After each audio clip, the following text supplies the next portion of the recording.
Good afternoon again. My name is Paul, and I will be facilitating this part of the program today. All right. So just to advise all, the program is being recorded, but it's only for internal purposes. Yeah. So no worries about that. So just wanted to inform you all about that. Right. Again, thank you so much for being on time. I totally appreciate it. So we're kind of like starting a little bit late because we were wondering, okay, the signups were quite a bit, but then I guess 1 p.m. on a Friday might be a little bit challenging. All right. So well, let's see um who comes out.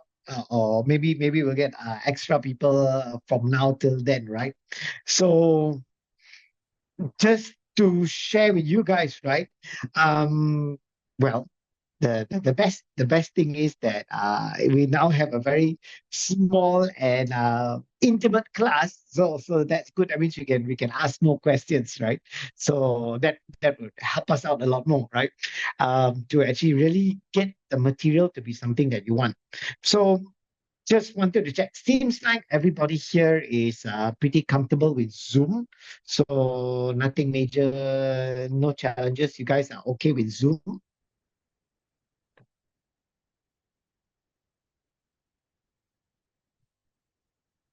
Oh, fantastic, fantastic. All right, even better. So that we have no stress into jumping into our material. So let me just explain what's going on today. I'm going to take you down through a super compressed program. Okay, but it's not that bad because I'm just going to go over the concepts and the theories of how we actually come up with strategy or where strategy planning starts and the entire process and the tools that we use. So basically, I would really, really appreciate it if at any time, maybe I'm going too fast, or maybe I touch it lightly and there's not enough depth for it and it's not clear.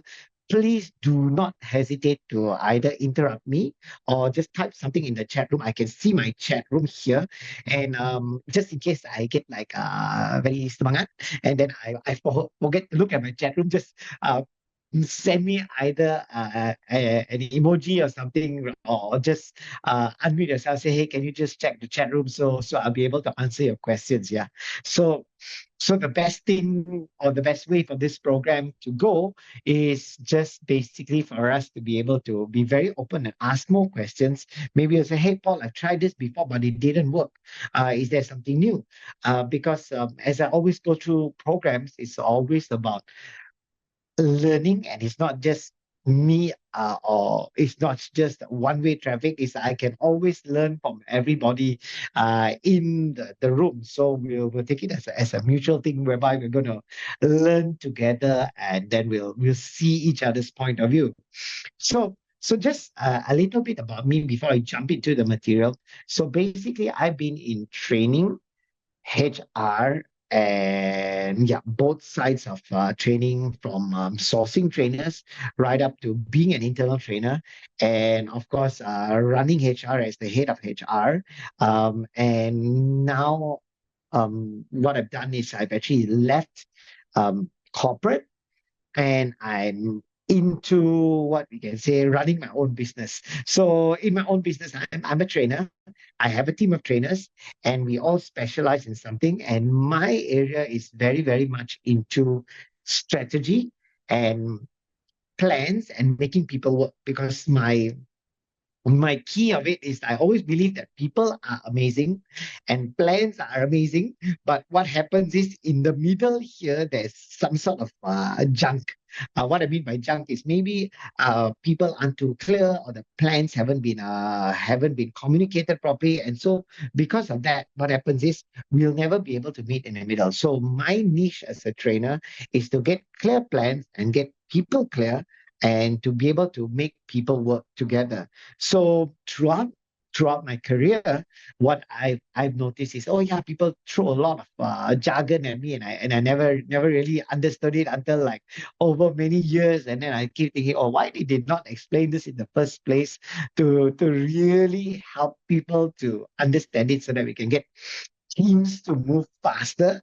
And so that's where I decided, oh, this is a very good niche for me lah, because I was the guy at that as a junior person being dragged along, and I have no idea, no clue what this is, or sometimes I have questions and I never ask them.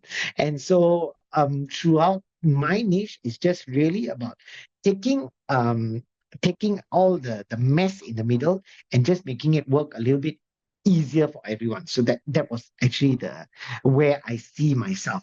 So one of the biggest things is always about strategy. Why? Because people talk about directions, people talk about strategies, we talk about a lot of things, but then there is no execution, there is no real clarity in executing something. So external environment is complex and fast changing, wherever internal internal environment is not homogeneous or common agreed. how how to come about it? Oh, okay, fantastic, yeah, cool. Wow. Very good question there, right? Thank you very much, right? So the external environment is complex and fast changing, which is definitely, but the internal environment is not as smooth or as simple or as fast moving as things are moving out there, right? So yes, how to come about it? Oh, great. Let's jump into the question straight away. Thank you very much. Right. So I would say that one of the biggest challenges is that first, people don't understand, or sometimes they are, can I, for lack of a better word, sometimes they are too protected from understanding what's going on out there. That means that kind of information about what goes on the outside of an organization is kept to a certain level, and then after a while, we just assume that people are just there to do work. So we don't tell them the big picture outside, and why do we have to move? Because we just say yes, we need to move fast. So when we say you need to move fast, people don't understand why. Simon Sinek wrote this wonderful book about begin with the why, and that is something which is really important. Adults, we kind of get stuck if we don't know the why. Okay, so that means if they don't know the why of something, they're just going to want to be able to do just what they know that they're supposed to do, and so they don't see the bigger picture. So why is this important to me? Why do we need to go that way? And so the big picture of actually this is that's exactly what I said. I like to believe that people are fantastic and the plans are fantastic, right? It's just that there's something in the middle that stops us from actually creating all those things to make that the as we can say, people and the plan meet to make things work. And so that's why, right? That's removing what I would say is the junk in the middle. So why is it, based on your question, why is it that externally things are always moving? I mean, that's just how it is, because we're going to come down to one of the theories in this program about things that are moving out there too fast, or they are constantly evolving, but internally it's very hard to mobilize.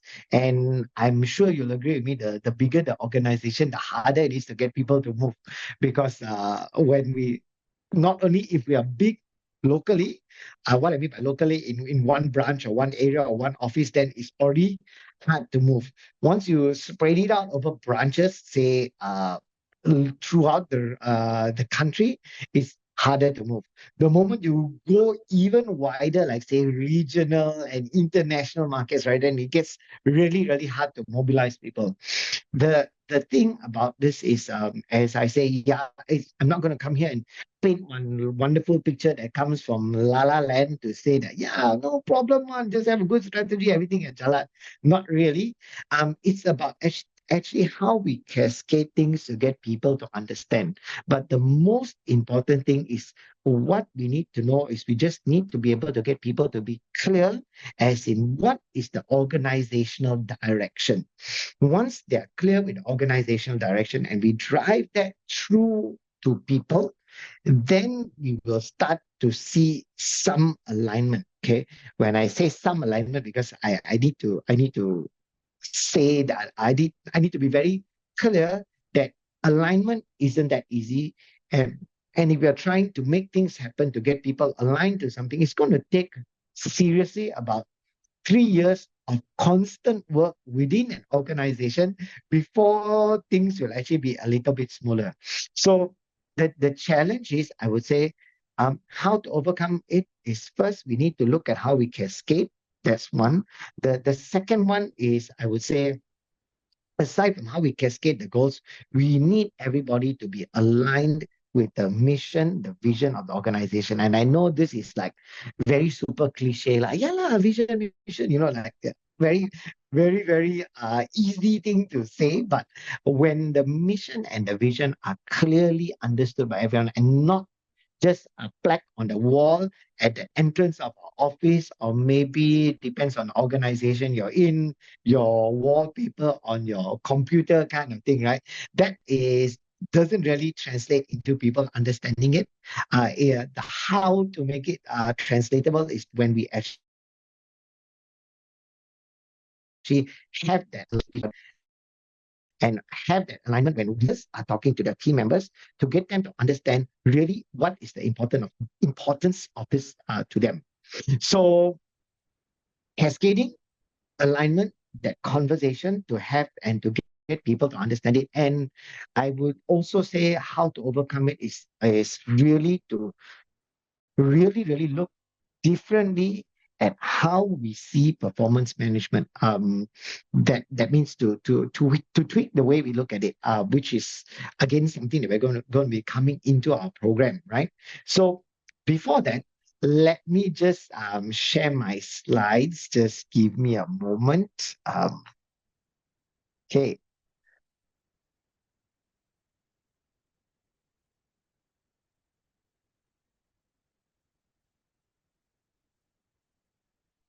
When everybody see my slides,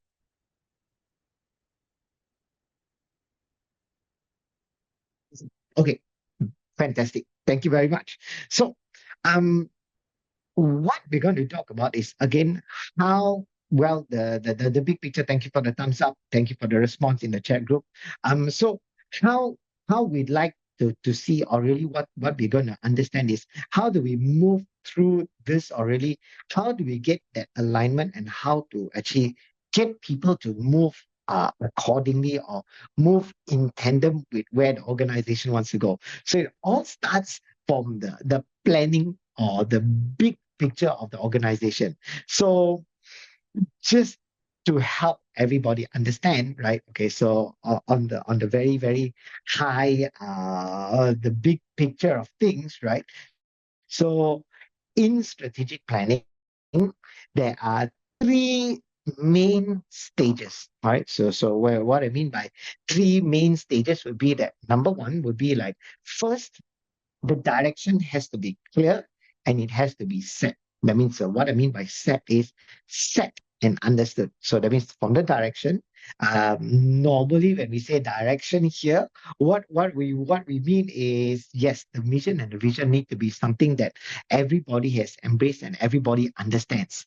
So depends on where the stage of the organization is, right? So depending on the size of the organization, is the mission and vision something that we are clear about, right? Does everybody know why this is important to the stakeholders and why it's important for us to actually execute it accordingly, right? So that's one. So that's the direction. Now, from your direction, so that means the vision, right? From your direction, you need to have what we could consider as planning and initiatives. So there needs to be clear plans, clear initiatives, which are things that we're going to do to take us to that direction or take us to the vision of the organization. And in the process of us having those initiatives, right, then what needs to happen is we need to have execution. So I can have an initiative, but I need to have what we would consider as executionable things. That means things I'm going to do in order to get me there. And during that process, what I need to do is I need to measure the performance. So in strategic planning, the three main things is your direction must be clear, must be set, must be understood.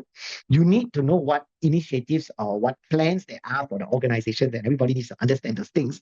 And of course, then we're going to talk about execution. So the execution is when they actually do a few things in order to make it happen, and then you measure the performance in order to actually manage people's how they do things. So you measure the performance, you give them the coaching, you give them the feedback, you help to guide them, you do continuous improvement in order to get them. So it's an entire what can we say, ecosystem of things that needs to happen.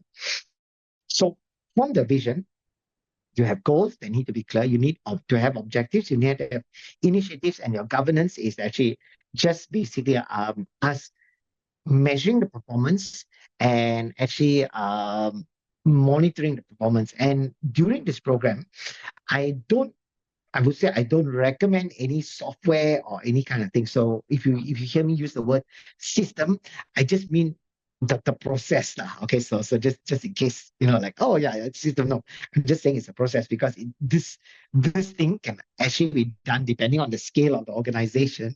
It can be done even on Excel. It can be done through any documentation that can create a database, or can create and calculate things on a form. It's as simple as that. So it's just about getting to understand the structure. So what I'm going to do right now is I'm just going to go into the little bit of the basics of things, right? Before we jump into things, right? So one of the things that people do always ask is, okay, so what's the difference between strategy and the plans? So basically, the strategy is like the game plan, right? So the game plan is what's our aspirations, as in when I say aspirations is where does the organization want to go? So if we take it down into something a little bit smaller that would be easier for us to follow, we can just as much just look at it like this. If you're familiar with the application Waze, or familiar with the application, say Google Maps, right? So either one of those, if you can use it as a tool to take you to somewhere.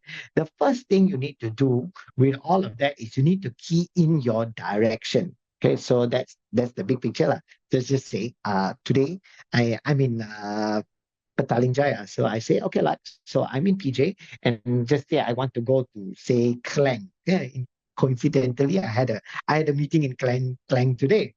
So then what happened was I just key in my direction. Where I want to go in Klang. So I put in the company's name, XYZ Berhad, and then I say, okay, that's where I want to go. So that's my direction. And in the meantime, what is going to happen is that the rest of the information come out lah, which highway I can take lah, whether I want to pay toll lah, I don't want to pay toll, I want to go this way, I want to go that way. Am I more inclined to a longer drive with no jam, or am I more inclined to a shorter drive but with a little bit of jam, and so on and so forth lah. So those are actually going to be, okay, similar to the different initiatives that we can take. Like I can go this way, I can go that way, I can use the highway, I can not use the highway. And so all of those things will actually come down to what we would say as in it will affect my journey time. Now, uh, during the process of, say, I pick route A, and then during that time, as I go through it, right, and then what happens is maybe I decide I want to change something, so that might be a little bit of a change of direction. That's still going to take me to the end result, which is whereby my direction is very very clear, and it's gonna bring me to that place, right? So I may take a different route. I may change it halfway. I may change my direction a little bit. When I say direction, the route I'm taking, so I may change those initiatives a little bit. So if you really look at that whole ecosystem of using that application, number one is you have to have a vision. Like you cannot tell the application, please take me anywhere. I mean, like anywhere, so you have to say where you want to go lah. So then from there you choose your route. So those are the initiatives, and over the journey, from the start, you tell me, oh, you will reach Klang at say 9:15 a.m. today. So then okay lah, so I know lah. Then as something happens, it measures my journey, maybe got traffic there lah, or less traffic or something. So that, oh, your time is being changed to say 9:08 or something like that. And so this is what we mean by the government governance, where we have to measure our performance so that we constantly know where we are. Because if not, just imagine the application you have says, yeah, go to Klang. Okay, you'll get there. Then you get there when? You get there what time? Which route am I going to take? Is it going to have a toll or not? So this is where we need to make those things super, super clear. And and the clearer we make these goals or this journey to ourselves, the easier it is for us to plan, the easier it is for us to act and go along. So now you reverse it a little bit in order for us to get our team members clear as to why, say, this is so important to me. This is what we need to do. This is what we need to do. Okay, to get them to be a little bit clearer about this, you need to tell them why is this they are doing this. This is the direction we want to go. Because when we go like this, we're going to achieve this kind of thing. So then they are clear on the entire journey. Because no matter what, the adult needs to have some sort of direction in order to get motivated. And then people also ask me, yeah, but Paul, what happens if their level is not there yet? I mean, I understand that you want to talk about strategy, you want to talk about vision, mission, you want to understand all of that, right? Then you need to be at a certain level in the organization. What if I'm a production worker on the assembly line? Even worse, what if I'm not even Malaysian and that doesn't and that language, we don't have that as a language. Well, the thing that I always say is you still need to tell people where we want to go as an organization. So even the smallest person, when we look at smallest, when we look at the hierarchy of the organization, even the person who is there at the entry level of the organization understands how important they are and why they need to do something and what they need to focus on. Because for for the way that we look at it, another simple way of looking at it, if you're just say you go to the toll plaza and your touch and go is just say lah short of 5 cents, even without the 5 cent, right, there is no way you can go past the toll plaza. And so now, if you look at it backwards on the other thing, so definitely the company cannot get to its aspirations even if the smallest person in the organization is not aligned up. Even if we miss out that level in the organization, we still aren't able to get to our goals. So this is why that alignment is super important. That's why I say no. Yes, we may not have to go so deep into understanding the mission and vision, but things like what we talk about, something very, very important. You know why our organization just say one of our culture is about quality? You know why we are so important, or why we pay so much attention to quality? You know why we pay so much attention to wastage and waste management or things like that, right? This is why, this is what we want to do and this is how it works. So this is where we need people to be able to understand. And that's what I mean by alignment. But I can pretty much promise you, when they come into an organization, maybe there's a very brief introduction, maybe there's a very brief introduction about the vision, the mission, but nothing more than that. And this is where we actually kind of lose that alignment or that opportunity to tell people or to share with people why is quality so important to us, why are things this why we're so particular about this. Then they don't see that. Then if they know that quality is important in the bigger picture of the organization, then they're going to be able to relate a little bit more to what we can say is to their KPIs. then they're going to be able, oh, okay, then now I know why they want to measure me on this, now I know why this is so important, right? So things like how come finances are there? So why is finance important to us? In which angle, and what's the reason for it? So that there is that domino effect, like I say, that I like to believe that if they know the big picture, then they're able to see why something is important to them. So it's all about getting that alignment. It's all about cascading and how clearly they know where we want to go. And we don't have to really go deep into it, but they need to see this aligns to this, then this aligns to this, and then this is where you come in. And that's why this is important, because without this, you cannot get to this. We cannot get to this, right? And so that's that's also something that we share with people. Sometimes, right, we only share what I would say is the domains and the initiatives. If you look at my slides, let me just change to my pointer. If you look at this, the domains and the initiatives, this is the only level that we share sometimes with people. Okay, so I'm not saying we're all guilty of this. I'm just saying that in general, from the consulting jobs that I've done and over my years of experience, right? So we just tell people you need to do A, B, C, right? And then they don't know why, they don't know how it links and how it links upwards, right?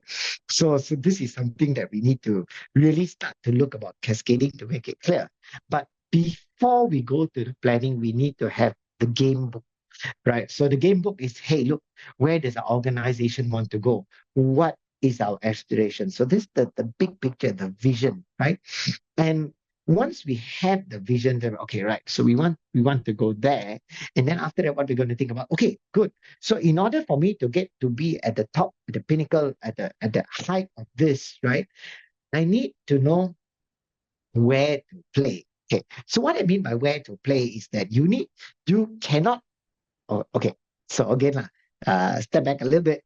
Depends on the size of the organization, but even in a large organization, you cannot play in all markets, right? So I firmly believe in this, unless you're like right there, like the market leader, then maybe, right? But in most organizations, you cannot play in all markets.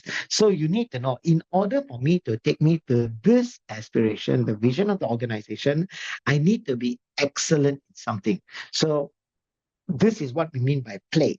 You play as in you are the champion or you are the leader in these few things, these areas of excellence that's going to take me to this one, our aspiration. So where to play just means like, lah, put the best foot forward, do the things that you can do best, and that will be the area for us to focus on. So what do I need to focus on in order to achieve this? So if I'm really excellent at this, I'm going to get to this. So this will be like, this is your vision, this is your mission, right? And of course, as you go down into it, okay, so we need to know, in order for me to be excellent in this, I need to know what is the definition of excellence here, and how to win this thing, right? So when I say win this thing, is how to be the top of this, so that I will be excellent in this part, so that I can get to this goal. So these are where we are going to look at things like our, aside from which market we play in or what kind of things we need to excel in, now I need to know, how do I know that those things are good? So these will generally come down to our KRAs and our KPIs, key result areas, or also in some organization, we call them CSF, critical success factors. So terminology wise, ada banyak lah. We got plenty of it. So sometimes it's interchangeable. Sometimes it depends on the organization. So there are many things that we want to do. But how to win would be the areas that I need to focus on in order to be really good, so that I can know what is going to take me to excellence. So in that time, I need to have some great capabilities. So those capabilities now are things that when we look backwards a little bit, we need to develop our people. We need to have competency frameworks. We need to be able to understand that to perform well at this level, in this role, at this job, what kind of skill sets do I need to have? So that's the competencies. So those are the capabilities. capabilities. So when I have great capabilities, I will be able to achieve the critical areas or the CSF or your KRAs, which is going to help me to become excellent in my field and which is going to help the organization get to the aspirations, right? So it's all linked downwards. And the last one is what management systems, again, like I said, system here is not about selling any particular system. Whatever system you have is perfectly fine, right? But what we're talking about is how is the process? What do we have? How do we measure performance? Do we track it effectively? Do we use data from our performance management systems to continuously improve people? So is that what I mean? So once you can track, then you know what capabilities are great, or what I need to build, or what I need to get better at, then it's going to help me achieve my KRAs. That's going to help me to become excellent in my field or in the field of the organization and achieve the organization's vision. So that's what we mean by the strategy. So at this stage, it's like really a playbook, right? We need to do this. We need to be great at that. We need to have these skill sets so that we can get there. All right. So if we move to the other part, sometimes we tend to look at strategic planning as only this part. Okay lah, very good lah. Vision, mission already got fantastic, right? And then, so what's next? So sometimes, right, we go into this part where we say, oops, my cursor is missing. Right, we go into this part, we say, okay, we've got the vision, we've got the mission, and then we break it down into domains. So domains can be, again, what I said, our KRAs, key result areas, or CSF, critical success factors, domain 1, domain 2, domain 3, and then in order for us to achieve these domains, what happens is these are the initiatives we are going to have to be able to do in order to help me to get to these domains, which is going to help me to get to my vision, which is going to help me to get to my vision. So this is the planning part, and this is the strategy part. Are they independent of each other? No, they're actually all together. So it's a little bit of both. So basically, once you get this information, you translate it inside here, and then you get these things done, and then you move up from that. That's really how it works. So it's really a little bit of about both, but it's very important for us to understand the difference between strategies and planning, because sometimes if we give only one or the other, I guess most organizations we have this that's kept at the C level or the senior the what we call the chief of this, chief of that, the C levels or the senior management in an organization. They know this. The teams do not know this. Sometimes the teams only know this. This one we know lah, we see lah. Maybe it's printed on my lanyard lah, whatever lah, on the back of my business card, whatever not lah. So they know this, but they don't know how it links to everything and where I come in. Why is this so important to this? Maybe they'll know this helps this, but they do not know the bigger picture of the mission and the vision. Why is this important in order for us to achieve this, in order for us to get this? So if we look at it this way, achieve this KRA, you become excellent in this, and this excellence is going to take you to this vision and mission, right? So that's what we mean by cascading it, to actually let people know where or what is the plan or why is this important. Because then uh, again, like I say, I'm not going to come here and give some wonderful la la land theory, like, oh, you're like this perfect one. I mean, I've been in businesses before. I've been in different various sizes of organizations, from aviation, locally, foreign. I've been in pharmaceutical, smaller organization. I've been in manufacturing, so been in IT. So I've seen the whole thing from large MNCs to small startups kind of thing. So the thing is, right, whatever it is, we need to get everybody linked up to understand. Then we are going to be able to see and understand or watch people move a little bit faster. But like I said, it's not that easy. It takes about 3 years of constant work to be able to get everybody on board, and that's actually in itself is a journey lah, to make things happen. All right. So now from here, what we need to understand is, okay, so there are a certain few elements that need to happen. So when we look at the elements, what needs to happen is we need to have throughout the process, right? We need to have what we call by tasks. That means we need to know what initiatives are going to do. We need to have set timelines. And these set timelines, that's really a bit of a challenge. Why? Because sometimes we don't do milestones. And if we don't do milestones, when we have those performance conversations with people, it's a little bit hard for us to actually execute or move into things because there's no milestone. So I don't know what is my measure at this stage. So this is what we call by setting those clear milestones, assigning the task, who does what, tracking and measuring progress. Tracking and measuring progress alone is not everything. It's tracking, measuring progress, communicating it effectively with people, engaging with the stakeholders, and possibly understanding changes. So just like if I come back to the ways story just now, right?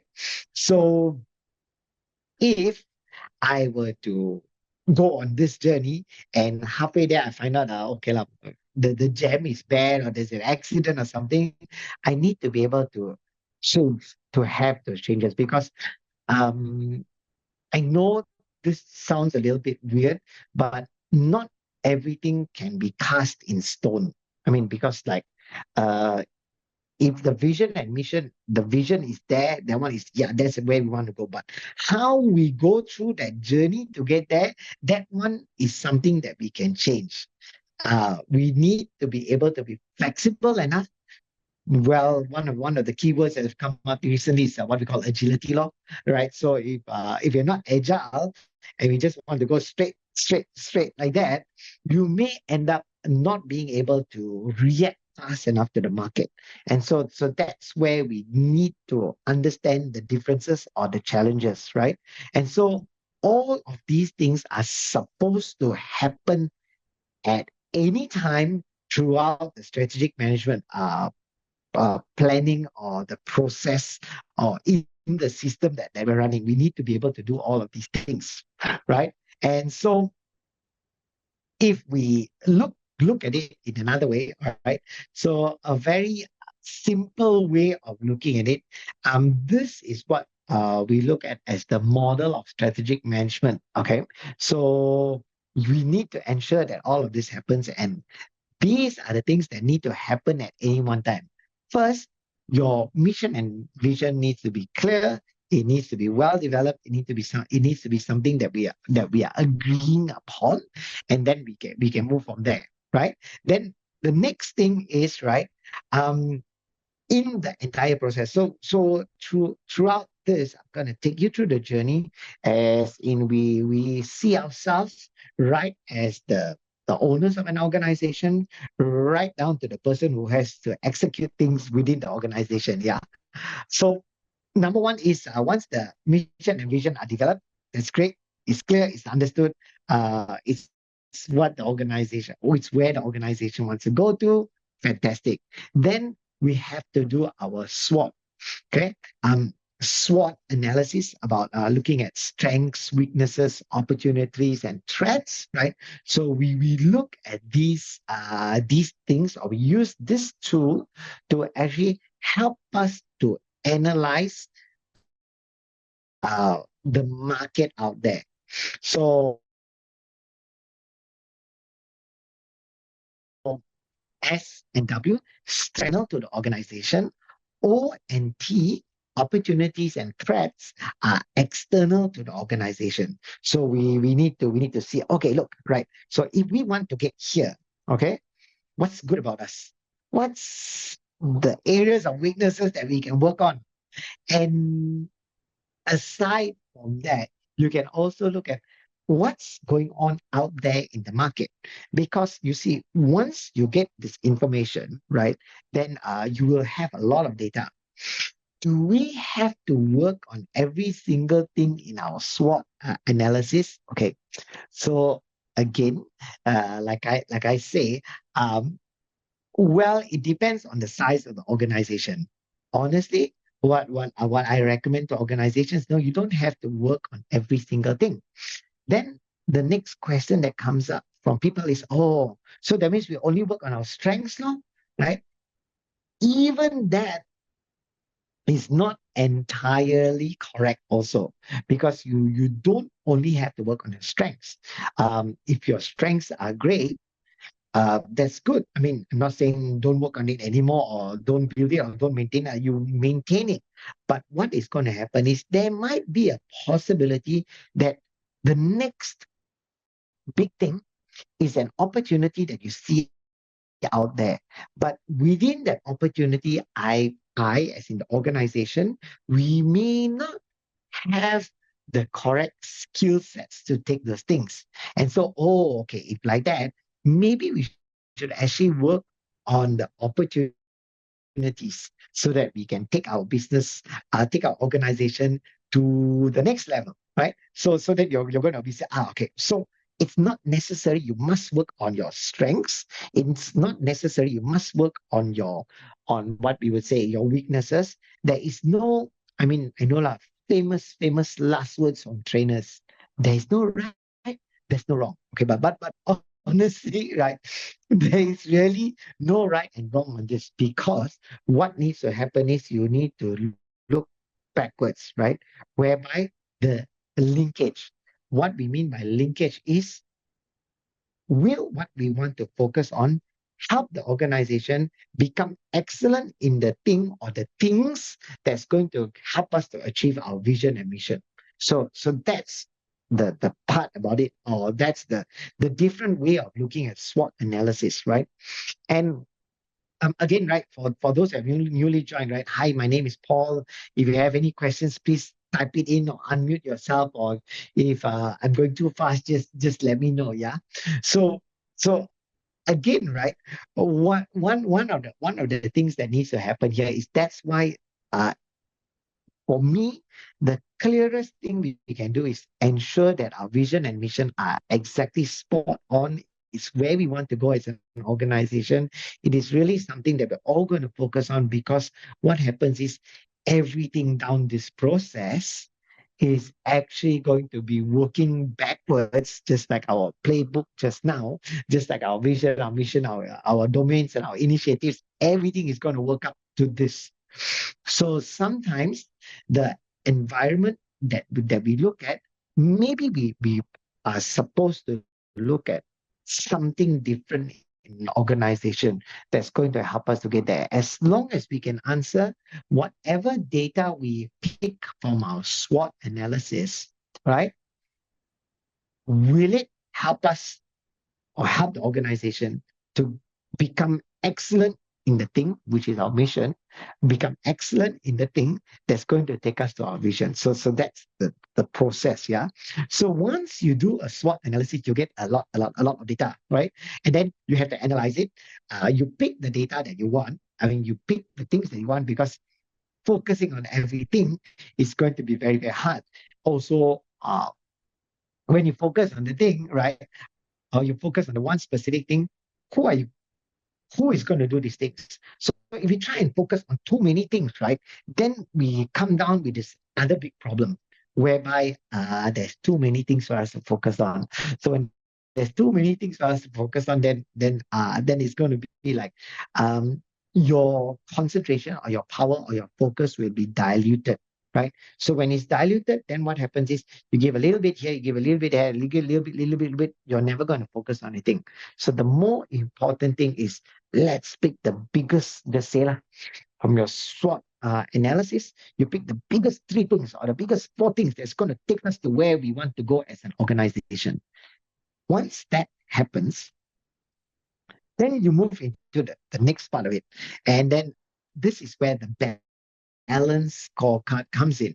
So the balance scorecard comes into the part whereby we are establishing our long-term objectives. So data from your SWOT, some of it okay, again, why I say some of it is because you cannot focus on so many things. Some of it that we all agree is going to help us to go to our vision and mission will be translated into a balanced scorecard. And at this stage, right, the balanced scorecard, something that we need to understand a little bit about the balanced scorecard is that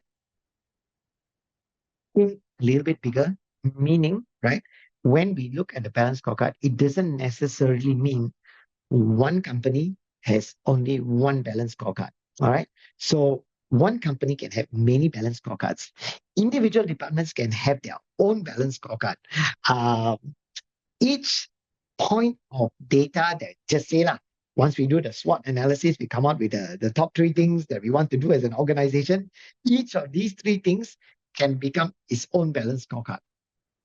So again, it all depends on the angle that we're going what we so this one is a very very variable thing lah. There's no formula to say okay 500 to 1000 packs you must have three balanced scorecard. Nothing to do with that. It's just depends on what we want to focus. But sometimes what I also share with our leaders when we do consulting programs with them is that sometimes we may try to do too much. We may try to focus on too many things. And when we focus on too many things, then that's where you call dilution of energies towards something. So we're never going to be really great at something. So there's a very, very fine line because in some industries, an individual person may have 10 KPI. Um, Again, best practices in an organization would be not to have 10 KPI, but to have 4 to 5 KPI. Why? Because if everyone has 4 to 5 KPI, they are really going to focus on things. And when they focus on things, what is going to happen is that means, just say, like, if we divided the weightage equally across, like say 100% weightage divided by 4 would be roughly 25% lah, each one. Then if they miss one of those, it's really going to cause some pain on their performance review, right? But I'm not saying that we do that to cause pain. We do that so that they will focus on the important things that will help the organization to go somewhere. Now just imagine lah, if I got 10 KPI, say lah, we divide everything equally 10%. So what can happen with that 10% is people can just say like, very easy lah, 10% ma. If I miss one, I already got 90%. So I don't focus on this. I don't focus on this. I don't focus on that. And then 80% also what? Then my question is, then why do we actually have it? Right? So why is it there in the first place if people can pick and choose which one they want to go? So these are some of the fundamental thoughts that we need to think about when we are talking about changing the way we manage performance. So I'm going to give you guys, as we go along this program, some, I would say, controversial things because it's a different way of looking at things, right? And so this has come from my experiences and also from organizations I've been and what I've seen in my entire working career, right? So I'm not saying that these are the best or these are the worst kind of thing. No, it's just that maybe it's a thought for us to think about, right? So just bear with me on that, right? And so from here, your data, the one that you pick as the most important to get us to our vision and mission, is going to help us to come down to our balance scorecard. And each of these data points becomes one balance scorecard. And then once we are done with the balance scorecard, then the data within the balance scorecard comes out to become what we would say as our KRAs. So that means at this level, it's a very high thing. There's no initiative, can be just a single word. When it comes down to here, from that, we break it down into a balanced scorecard. It's still very high level, no numbers, very big, very general. And then the data points from the balanced scorecard become our KRAs. Now, In the SWOT analysis, I said we will have a lot of data. Do we need to focus on strengths only? No. We just need to focus on whatever is going to take us to here. So from the SWOT analysis, I said, hey, you can take 3 or 4 points of it. Like you don't have to take every single thing because then it's going to become too much data. So from the balance scorecard, again, do we have to take every single thing from there? Okay. So this is where we need to look at it very objectively, right? So if I only pick 3 things here, which is the 3 core critical things, the critical success factors for me to get the organization where I want to go, and then I broke it down into a balance scorecard, and now I got a lot of data. Should I take everything there? I would say if you can take everything from these 3 balance scorecards, take it. Because these are the things that if we work as an organization, we are going to absolutely get to where we want to go, right? But then again, now we also have to think about the size of the organization. So do we have people to run these things? Because again, I strongly believe, so like I said, not to put in wonderful theories that don't work, I strongly believe that in every organization, we need to make sure that the performance management system works for us, not that I need to get an entire department or an entire group of people to handle this work, because it's suddenly like once we put in our KRAs, our KPIs, the paperwork becomes so much. So that means when the paperwork becomes so much, then what is going to happen? That means leaders or people are going to stop working but just start to collect data. And that is not how an organization goes. And neither is it what we consider as a HR driven initiative. It is not a HR thing. Okay. HR is implementers and we are facilitators of making things happen. The responsibility goes back to the department itself, because there's only that much that we know within HR. We need the input from leaders to actually make those things happen. Yeah. So it's kind of like a sharing thing. HR can drive it to a certain extent, but once it goes back into the individual department area or section, those people there need to get it done. So it's something that we need to be clear about. So from the balance scorecard, we're going to get even more data. Then those things will actually be translated into KRAs. And this is where the fun thing happens. At the balance scorecard level, all those different KRAs may not be 100% applicable to all departments in an organization, right? So maybe something like just say like we take one of the easiest things to do lah. So if we are talking about the balance scorecard, that might one of the things that come out would be to increase our sales, increase our product mix, decrease our costs. So increase our sales, that is probably going to go down to whichever departments are responsible for those things, again, depending on what we would say as in um, what what is the layout of the organization. Meaning, if you have a certain department, if you have certain things that they do, how is our org chart, our organizational chart defined? So sales might have business development, might have sales and marketing. There may be so many different things. So depends on your own individual process. So sales may be given to those relevant departments in sales. Product mix can also go, just say if your organization has R&D, research and development. So it might also be something shared between these things. So from the balance scorecard, all the data gets actually still no numbers, no measurement yet. Nothing. It's just a very high level part where they say increase sales, increase product mix, reduce costs, right? It's very big. Then those individual KRAs get assigned to every single department in the organization. That means once you're done with the balance scorecard, whether you have one, whether you have three, depending on the size of the organization, right? Then you're going to assign every single one of those points to departments. And this is where we need to make sure that when we assign it to departments, we don't have any departments that got nothing to do on the balance scorecard. Why? Because you see, if they have nothing to do, then I would like to query the relevancy of the department within the organization, right? Next, okay, if there's nothing to do, okay, that means that department is going to be busy doing something, but they're not feeding to the vision and the mission of the organization. So this is where we need to make sure. So if after we do our balance scorecard lah, we count him everything already, then we look at it. Hey, how come got like some departments got like very little lah, or maybe langsung tak ada, totally don't have. Then what we do is we can amend our balance scorecard at that part, or we can add in initiatives for them, right?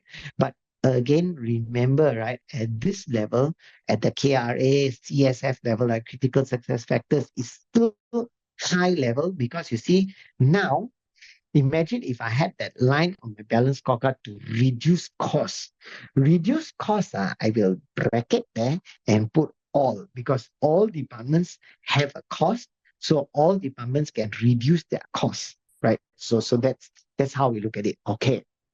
So once we talk about those costings, right? Once we talk about all right, then the next stage is where the KRAs generate, evaluate, and choose strategies. So those individual KRAs now are collectively taken out from the balance scorecard, and then we have one list, and then we say, oh, all of this belong to the sales department.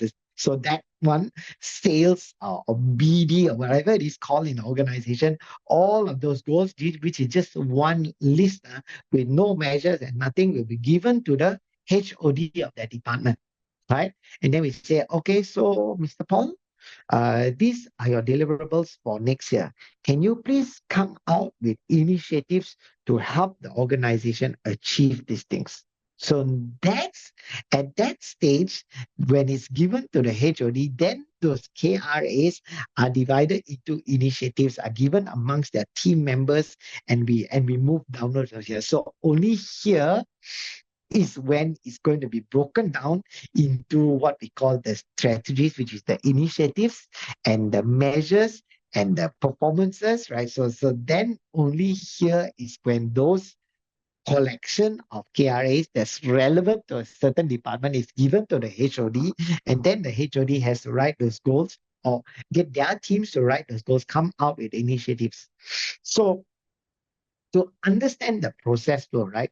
So when the KRA is given to the HOD, it's at that stage that the HOD will write down what are the initiatives. So initiatives means the things that we can do to help us to achieve this. So for example, so if we're talking about sales, then the sales can be to increase our presence in A area, in a certain area. B, to increase our product mix or to sell more items or whatever not, or to increase our collection or whatever not. So these are just initiatives, From those initiatives, then they are given to, like, say, again, depend on how big the organization is. So from our manager, from our HOD, maybe we have managers, assistant managers, or whatever we call them. Then those initiatives are given to those people and say, okay, now please create the KPIs for this. So throughout the entire process, what happens is the big picture is given to the HOD. The HOD comes out with the initiatives, and those initiatives are given to the next level. Okay, again, depend on the size and breadth of the organization, and then only that's when the KPIs will come out. Lah. So those are the measures, those are the ones really that we can follow. These are the initiatives in that domain that we're going to actually do, and we're going to be able to measure and map those things. So this is actually the entire process of how it goes, right? So remember when I started, I said first we need direction. So up to here, this is all about direction. Where do we want to go? What do we need to be awesome in order to help us to achieve those goals? And from that direction, then we get our initiatives, the things that we're going to do. Still at this stage, still very high level, no numbers, right? And then only at the next level do we pass it down, which is to create the KPIs. So this is called cascading, right? And my personal belief in an organization, we should definitely teach every single level. Okay, well, when I say every single level, to a certain extent, lah, right to as small as possible in organization, how to write their own goals. Because when they know how to write their own goals, they're going to be able to have that thought process to link it to something. So that means at this stage, all the balance scorecard gets divided into departments. All the departments, whatever is berkenan to which department, to the HOD, and then the HOD will write the initiatives. So I want to see this happen, because the HOD will have oversight on the whole department as to what I want to happen, and then this gets passed down to the next level so that they can write and cascade the KPIs. And if the organization is big enough, from say manager, assistant manager, executive, all, then we cascade downwards if possible, because the more hands-on people get with their goals and writing things, the clearer they become. And the clearer that they become, the easier it is for us to align as an organization, because then we get that alignment, because then they see upwards. But remember, I said people need to know what the vision and mission is, because you see, if they don't know what is the vision and mission, they don't know what is important to the organization. When it comes here, they're probably going to write anything, but that might not be necessary, or might not be bringing them to the bigger picture of the organization. And I will just share with you something, and I know that this one is again like a little bit, what people can say is a little bit controversial, but I look at things like that lah. So for me, turning off the lights during lunchtime is important, but it's not a KPI, right? Why? Because yes, that is something that we can do, but how do we do it more? How can we get better than that? You see, like, just imagine lah, if lunch is at 12 and then I turn off the lights at 12, so that means I'm up to standard lah, right? So technically, if I want to go more, can I turn off the lights at 11:30 a.m.? Then people still working, ma. So that means you're giving that person a goal that they cannot become better on, right? And so if those goals cannot be bettered, then it's not fair, because you're telling them, yala, so more hidup, you're going to be here. You cannot do that any better. Then the next question that always comes up, then people will say, but Paul, some people, that's just their job only. Uh, they cannot do things that is going to be able to be delivered in excess. Like I said, turn off the lights earlier, cannot be right. So we cannot measure that. So this is what I mean, that sometimes we need to look at how our performance management system is. What I mean by the system is, some people uh, cannot do more than what they're currently doing. Like, just say, if somebody say, one of our admin staff is keying in invoices in the office, right? So they key in, by the end of the day, they will key in all the invoices as received for that day. How to do more than that cannot be, right, because I cannot get tomorrow's invoices today, right? Like no logic, right? Because whatever they get, they key today. So that's the best that they can do. They cannot do more. They cannot even do it earlier. Because if you start to measure it earlier, then every single invoice I need to have timestamp lah. Need to, maybe you got an ERP system that y'all can record it in the system. For this invoice, this purchase order came in at say 11:05, by 11:35 already key into invoice or whatever, not like just say lah. Then you're going to have like so much data for something that is small, that may not take the organization where they want to go, right? So then so not fair lah to the people who are doing repetitious job, which they do not have the opportunity to go bigger.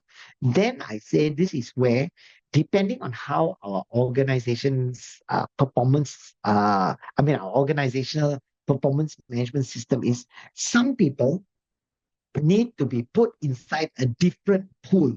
So what I mean by a different pool is, there's some people who can do things that can be scalable, lah, can get better, better, better. If I push really hard, I can do better. So that's one pool. There's another pool of people that need to be put inside the pool whereby they are maintaining or they cannot get any better. So once we look at those people, so if they're in that pool, then we can reward them accordingly because we cannot put them in a certain pool, or we cannot put them in a system whereby they cannot become better. I mean, what I mean by cannot become better, because there is no way for them to physically do better than what they're already doing. So this is where we need to see, do we have processes like that in play or not, whereby some people are in a pool, some people are in what we call performance, so they can do more, because otherwise it's going to be something which is very, very can we say demoralizing for some people lah. So again, a thought process, something that we need to think about. So ladies and gentlemen, are we good so far? Do we have any questions? Everybody can follow me.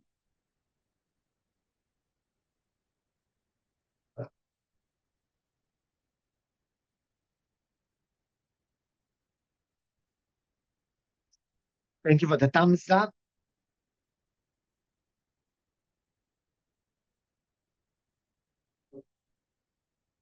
So just again, for everybody who just joined, hi, my name is Paul. If you have any questions, please do not hesitate. Just put it inside the chat group or unmute yourself and we'll continue from there, right? Okay. So how do we link all of this? How do we make it happen? Well, one of the important things that need to happen is we need to look at the certain things that we would say are the must haves in managing performance or strategic management. This is what there are four areas that we must have. So one is called the position, trade-offs, fits, and competitive advantages and profitability.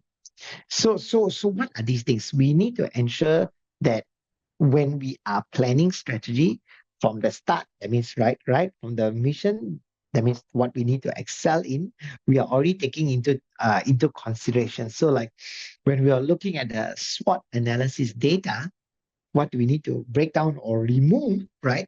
Which one should we focus on? Again, not necessarily we focus on our strengths only, but we can focus on other things that's going to take us to our vision and mission. So we need to ensure that these check boxes, I can say, these things we have already taken them into consideration when it comes down to us managing or planning our strategies. So what are these things? So basically, these things are the four essentials of strategic management. Positioning is equivalent to your vision. Where do we want to position? Where do we want to go? So that means what's our aspirations as an organization? And the mission is what we call what we need to excel in. So this is a trade-off.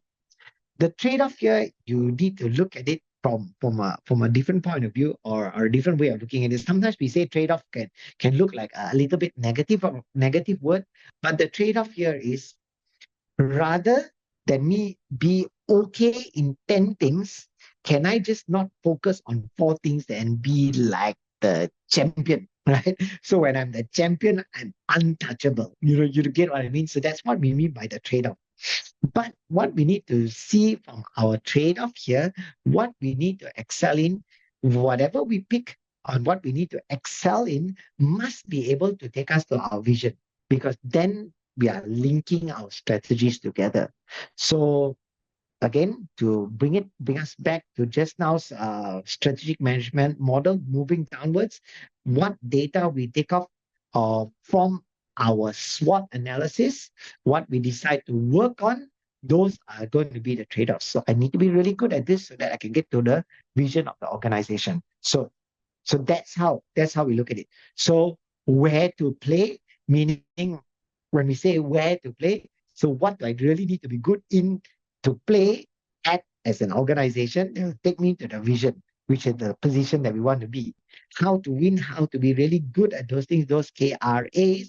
So those in if I know what I'm going to win in, or I know what I need to be really super excellent in, and those are the domains, or these are the areas that I need to be in, these are the KPIs or the thing, then what happens is, okay, then you're going to be able to get to those trade-offs, right? So those trade-offs, those are things, okay, like, man, I will be focusing on these four awesome things, and then I can move from there, right? And so that's the where to play will be our what we need to be our KRAs, our big things. How to win, those are the individual things that we need to do in order to get us to the mission. And from those big pictures, right, then we're going to look at what we say are the fits. The fits, the fits here just mean is in order for us to be able to achieve those KRAs, in order for us to be as good as possible or to be excellent in those areas, what capabilities do I need to have? Do I have that skill set currently in organization? Um, do I need to build those skill sets?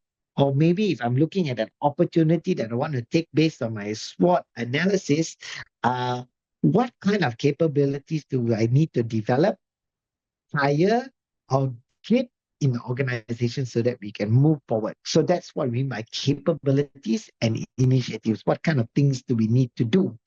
And from those fits, we are going to talk about our KPIs. So this is the one which is really, really down to the nitty gritty and the measurements. So competitive advantages. So how do I know that we're having a competitive advantage? And how do I know that we are having profitability? This is when I start to measure. And while I measure, it's not just measure for measuring sake, it's measure with the intention on improvement. So in my world, as in why I say like my world like that is because I always believe that performance management systems are not for punishment. They're actually to help people achieve their goals. And therefore, if we have a performance management system that has milestones, and I know where the person is today, so maybe they're here, but what I want is to go up to here, and there's that gap. This is what I mean by to create those competitive advantages, right? And to help people achieve their targets, how can I help them to get better?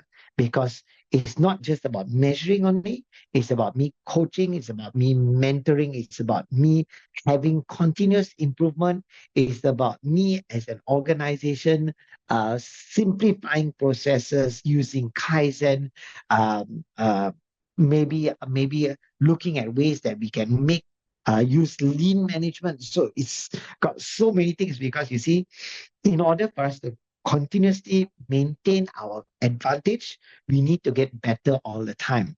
In order for us to be have that profitability, what we need to do is we need to be able to ensure that we are continuously doing things in order to get us better, doing things to get us leaner, doing things to help us keep our costs down.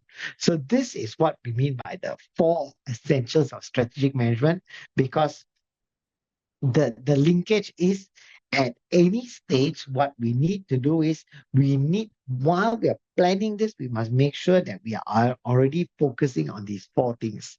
So position, okay lah, if you follow the model that I had just now, your vision and mission is clear, so your positioning is there. Your trade-offs, which is when we look at our SWOT analysis, whatever we pick from there, okay lah, is already there, so we know what we need to excel in. When we are looking at our KRA and our initiatives, we are looking at how fits. Maybe we'll have to see whether we got the capabilities. Maybe we'll have to see whether we have the correct initiatives to take us there. And of course, to maintain that edge or to map our edges or map where we are, then we need to look at, okay, so if we are here right now, great. Then how do we continuously improve to keep us there or to actually keep us getting better? So now, once that is done, okay, so you mapped everything out, you got to go back, right? So now will be the time that we really come down into, okay, let's revisit these tools. the SWOT analysis, the balance scorecard, the KRAs, the KPIs. So what are they, or how do they work in an organization?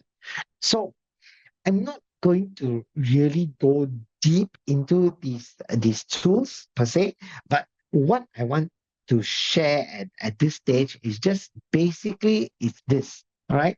When you're looking at the SWOT analysis, which is at after your vision and mission, right? So after your vision, once the vision is very, very clear, then once you go down there and you're looking at your strengths, your opportunities, your weaknesses and threats, right? So just a little bit of a recap. Strength and weakness is within the organization. Opportunities and threats are external to the organization. But what we want to look at, okay, or what we want to focus at this stage is what we consider by the weather. Okay, this is not the weather as in what if kind of weather. This is the weather as in the cuaca lah. The weather. Okay, so the weather is how is the market? What's the current situation out there? And interestingly enough, one of the biggest things that really shook uh, every single industry was COVID, right? So that's what we mean by the weather out there. So where we want to play, where we are focusing on, is it a good place for us to be? Is there a market for it? Are we fighting in areas that's not so competitive anymore? Are we overly focusing our energies or results on something, right, that is not there yet? So that's what we mean. Like, why you do the SWOT analysis is to check the weather, right? So the weather that's out there, are we current? Are we good? Can we be better? Are there other things that we need to do as an organization? So that's the weather, right? And then you want to go around while you're looking at. So this is just areas for us to focus when we're doing our SWOT analysis. We want to look at what we consider as our existing rivalry. That means out there, who's doing what I'm doing? Who's doing something that I want to do? Um, who's doing something that I'm doing right now better than me? So many things about it. You want to pay attention to what the rivals are doing. You want to pay attention to where the rivals are at, right? And so you bear all of this in mind while you're looking at these kind of things. For why? Because you just want to have a good, clear, big picture as in everything that can affect me as in the organization, right? So you check the weather, you check your existing rivalries, what's going on out there. So that's how you help yourself to focus on the SWOT analysis. And then after that, another thing that you want to look at is you want to look at the customer's bargaining power.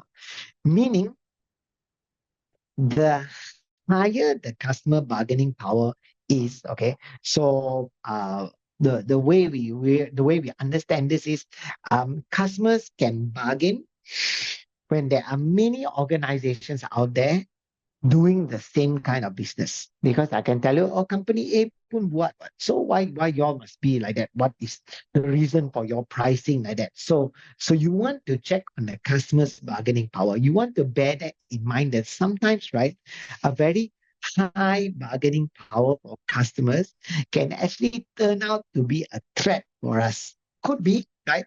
Uh, why? Because what I do, other people do. So it's easily copied or replicated.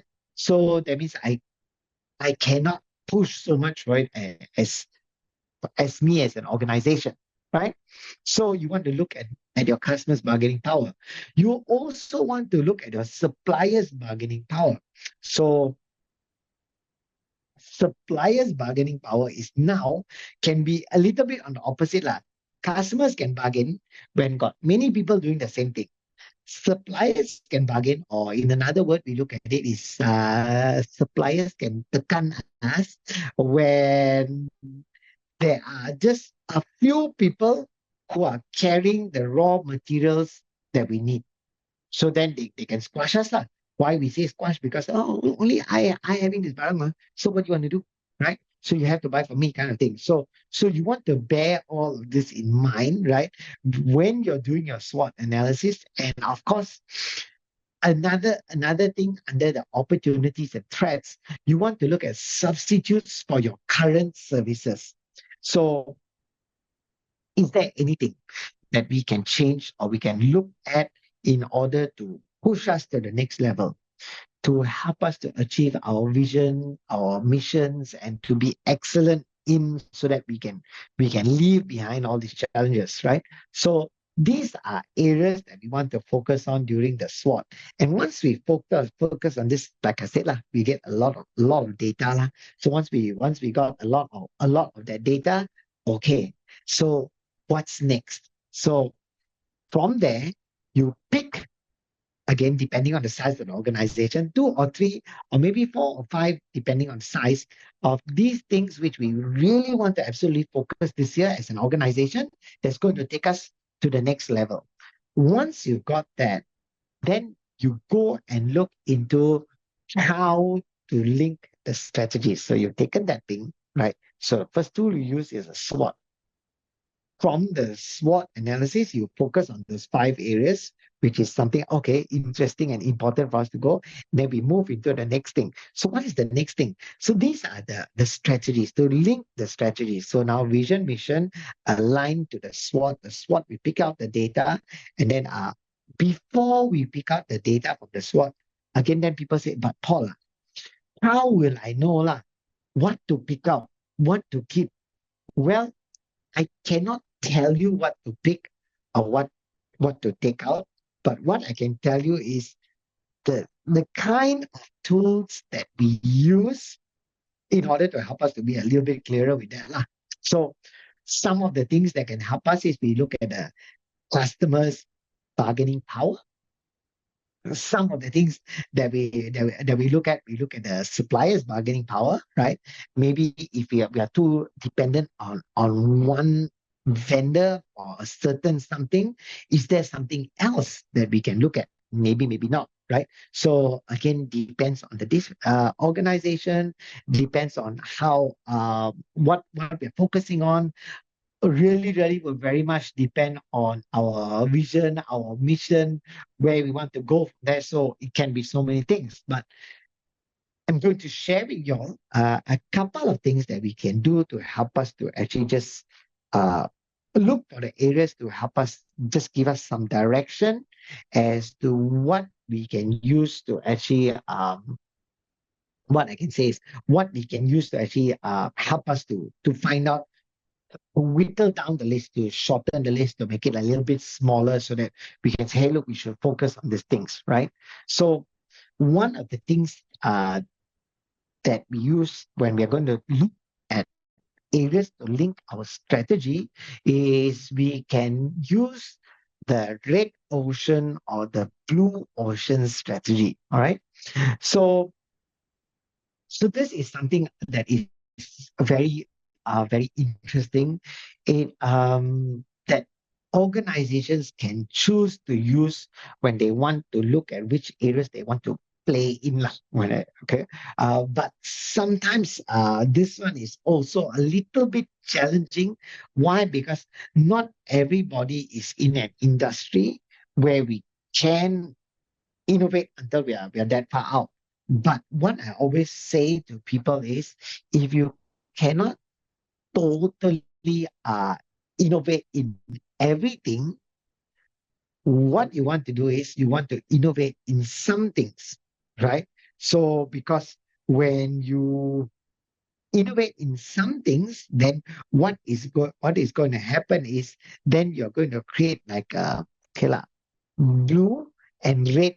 So you're going to be playing in both fields. So that's how we look at it. Because not every industry or not every organization can just totally never mind, we forget this one. I've got too many competitors here, so we go there. Kind of, it's not so easy. But what we want to do is, when we're looking at the SWOT analysis, to decide what we want to stick to help us to excel, so that we can achieve our vision and mission. So this will be one of the things that we can look at. So what we mean by looking at is, here under the red ocean or the blue ocean strategy, conceptually, you just need to imagine it like this lah. If okay, for those of y'all who are not so familiar with the red ocean and the blue ocean strategy, it's just like this. Just imagine if you are in a lake, okay, that's totally closed off lah, right? A lake, maybe you got a river coming in, and you have a lot of fish there. And if the fish, okay, in that lake decide to eat each other, so we're all like say piranhas, and we're all eating each other in the lake. So what happens is eventually the the lake will be empty because one fish has eaten everything. I mean, conceptually, okay. I mean, we're not taking into consideration that the fish gave birth. Why the fish always okay? So we just look at it like if we were all fighting in there and we all ate each other, right? So what happens is eventually there's just one fish, right?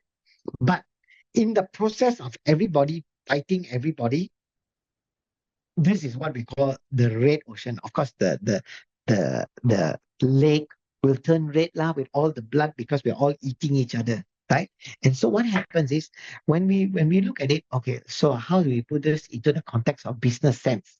So if your organization is competing with many other organizations in the exact same market space, that's like all the fishes in the same lake fighting with each other. So we're all fighting for that little bit of business.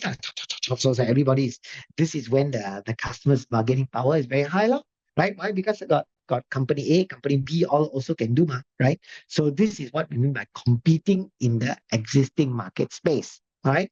So the only way that we as an organization can end up as the big fish, right, is to beat the competition, right? Okay, because like like in the end, like if you just imagine all the fish makan each other, the last fish might be either a very super fit fish or a super big fish. Okay, so if you want those, I think a very big, a very big, right? So then you beat all the competition, right? And so what happens is in that case, the only thing that we can do as an organization is to exploit the existing demand. Exploiting the existing demand means uh, oh, thank you, Nick. I got a question from Nick. This red ocean and blue ocean strategy, are they still relevant? Actually, they will be very, very relevant. They are still extremely relevant. The only problem is, right? So the only problem about the red ocean and blue ocean relevancy is whether our organizations, wherever we are at, is there something that we can actually innovate so much to a certain level that we can hop out of the red ocean and go to the blue ocean? So that's why I say we should innovate certain things while we still play in a certain field so that we can have the best of two worlds. So is it still relevant? Yes, it is extremely relevant, more so nowadays, because one of the challenges that's happening is this red ocean has gotten amazingly big nowadays with the way the world has become smaller. What I mean by the world becoming smaller is that now it's easier for us to get services from other countries than it was last time. 50 years ago, hiring people from overseas not so easy. I'm not talking about getting the manpower in. I'm talking about getting the skill sets from another place. Now I can outsource my things to other countries. They can finish the work, pack it up, and send it back to me again. And so now the world is a little bit smaller, as I say. So it is the red ocean has gotten very much bigger now because now we are competing not only internally with other companies in Malaysia, depending on our industry, we might be competing with other countries in other companies in other countries that maybe have a lower cost than us as well. So it's going to make it very, very tough. So yes, very relevant. So how do we beat the red ocean strategy if we're stuck in the red ocean? Is we have to beat the competition by exploiting the demand by making them all come to us. But one of the ways that we can make people or organizations or customers come to us, right? So if we want to run a business, do we need to consider red ocean or blue ocean? Yes, you need to consider this one, because then that's when we come down to the next part. So if you want to run a business, you need to consider these things, because then you're going to come down to the next line, which is, in order to survive in the red ocean, I need to make a value cost trade-off. So what we mean by value cost trade-off is, either I give things that are a little bit lower value, okay, which is going to bring my cost down. So that's what we call by the trade-off. Because maybe personally, I think that this is worth like that, but I cannot maintain it like that. Why? Because that everybody is in that market. So if I want to put my price so high, right? So what's so special about you?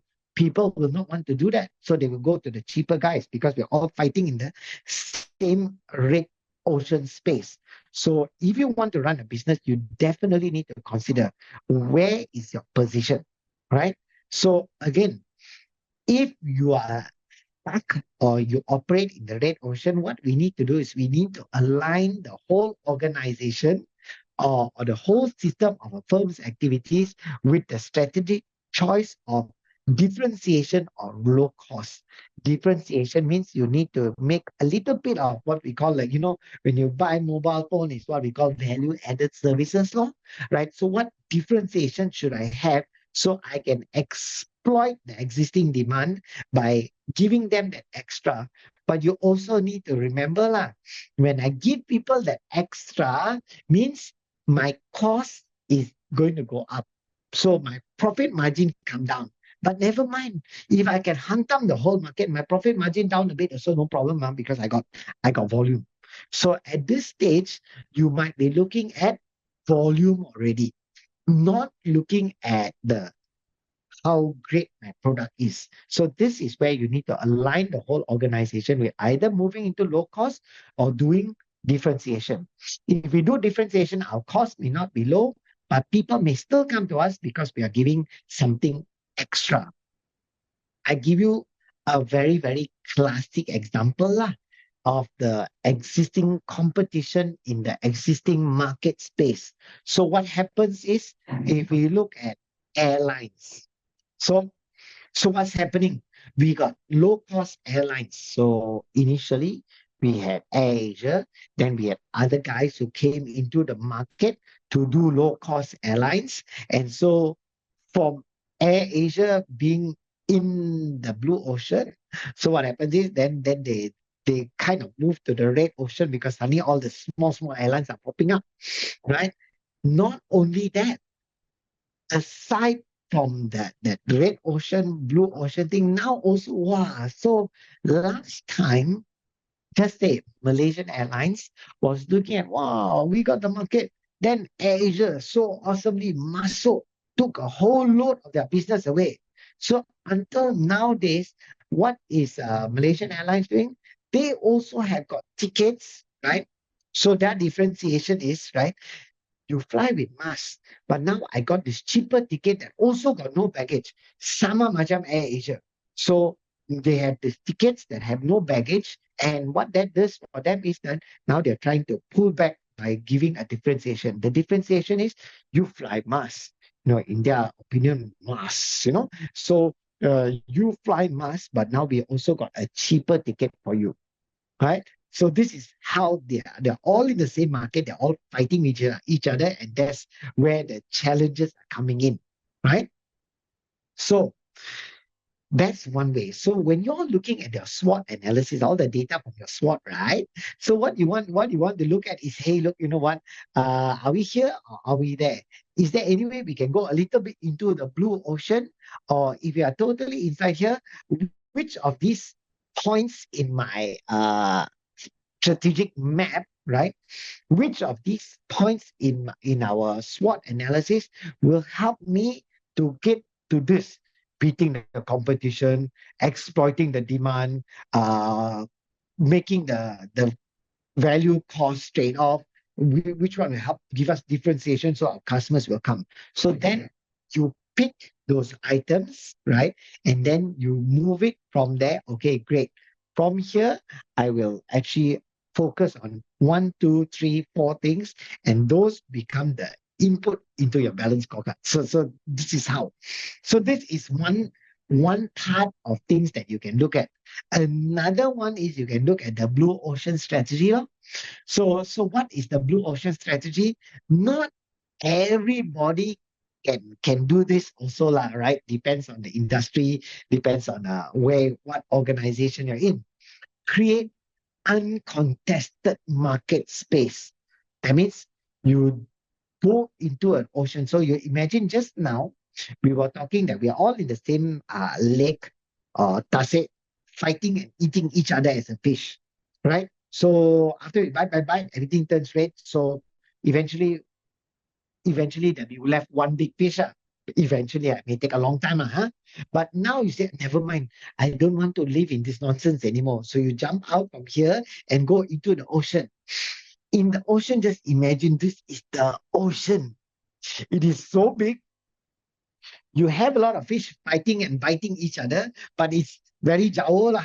So I can actually swim around and enjoy my life in the ocean. So that's what they mean by the blue ocean. That means the ocean is so big, it's blue.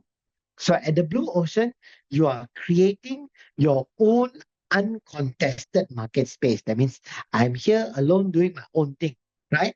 And then you're out there so far that the competition is doesn't mean a big thing anymore. So competition is irrelevant. That means you're selling, you're doing something so different from everyone that competition also not going to come there. But always remember lah, as long as you are in the blue ocean, eventually somebody will jump out of the red ocean to come there, and then your blue ocean may not be so blue forever lah, right? But that will take a long time, right? But just to understand the concepts.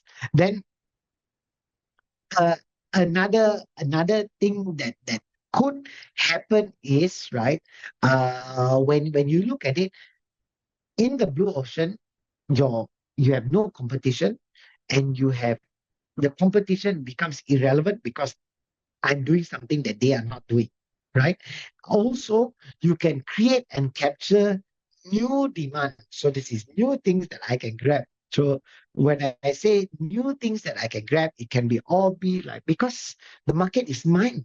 So I can make a new demand, I can create something new, and that's how I'm going to swim in that area, right?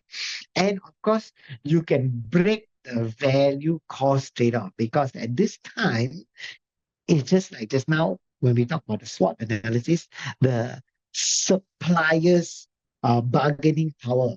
Now I have a bargaining power. Why? Because I have this thing that nobody has, so I can position myself higher than others, right?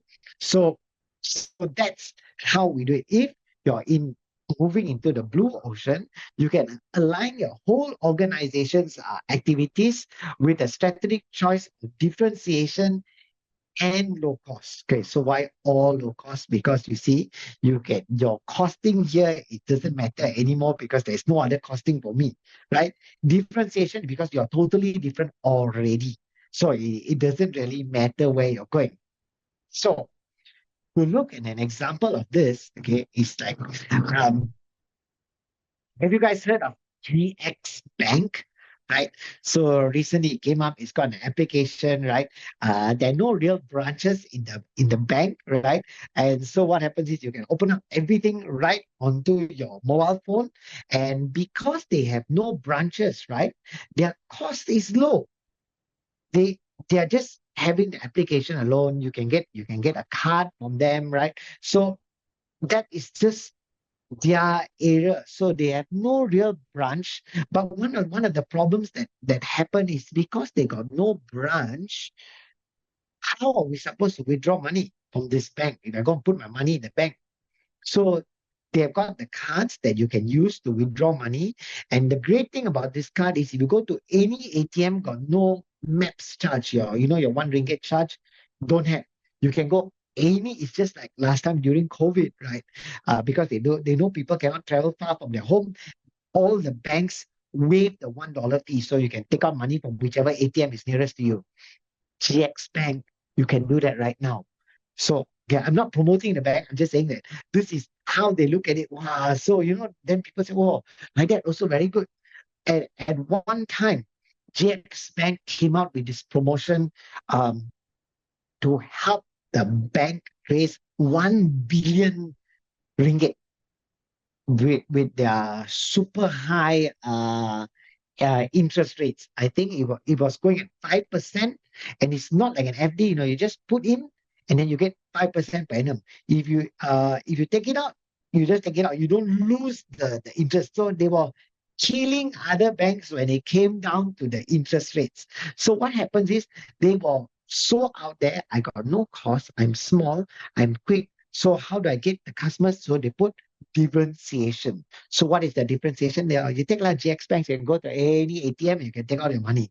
Wow, so cantik, right? And then what happens is, they can also afford to give everyone such high interest on the normal savings account at that time lah.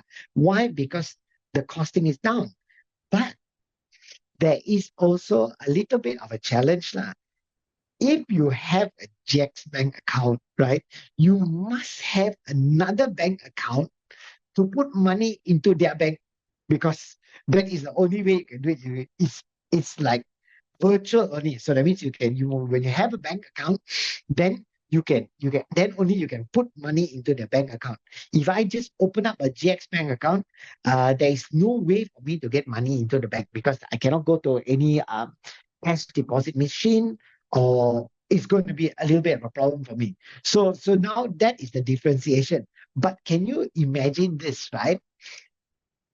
Even with that problem, whereby you need to have another bank account to be able to work properly with a GX Bank account, their promotion, right, to build that 1 billion, not even million, billion ringgit, right? They were oversubscribed and they had to cancel that promotion, right? So this is where they're saying, never mind, different also, hard also, people still come.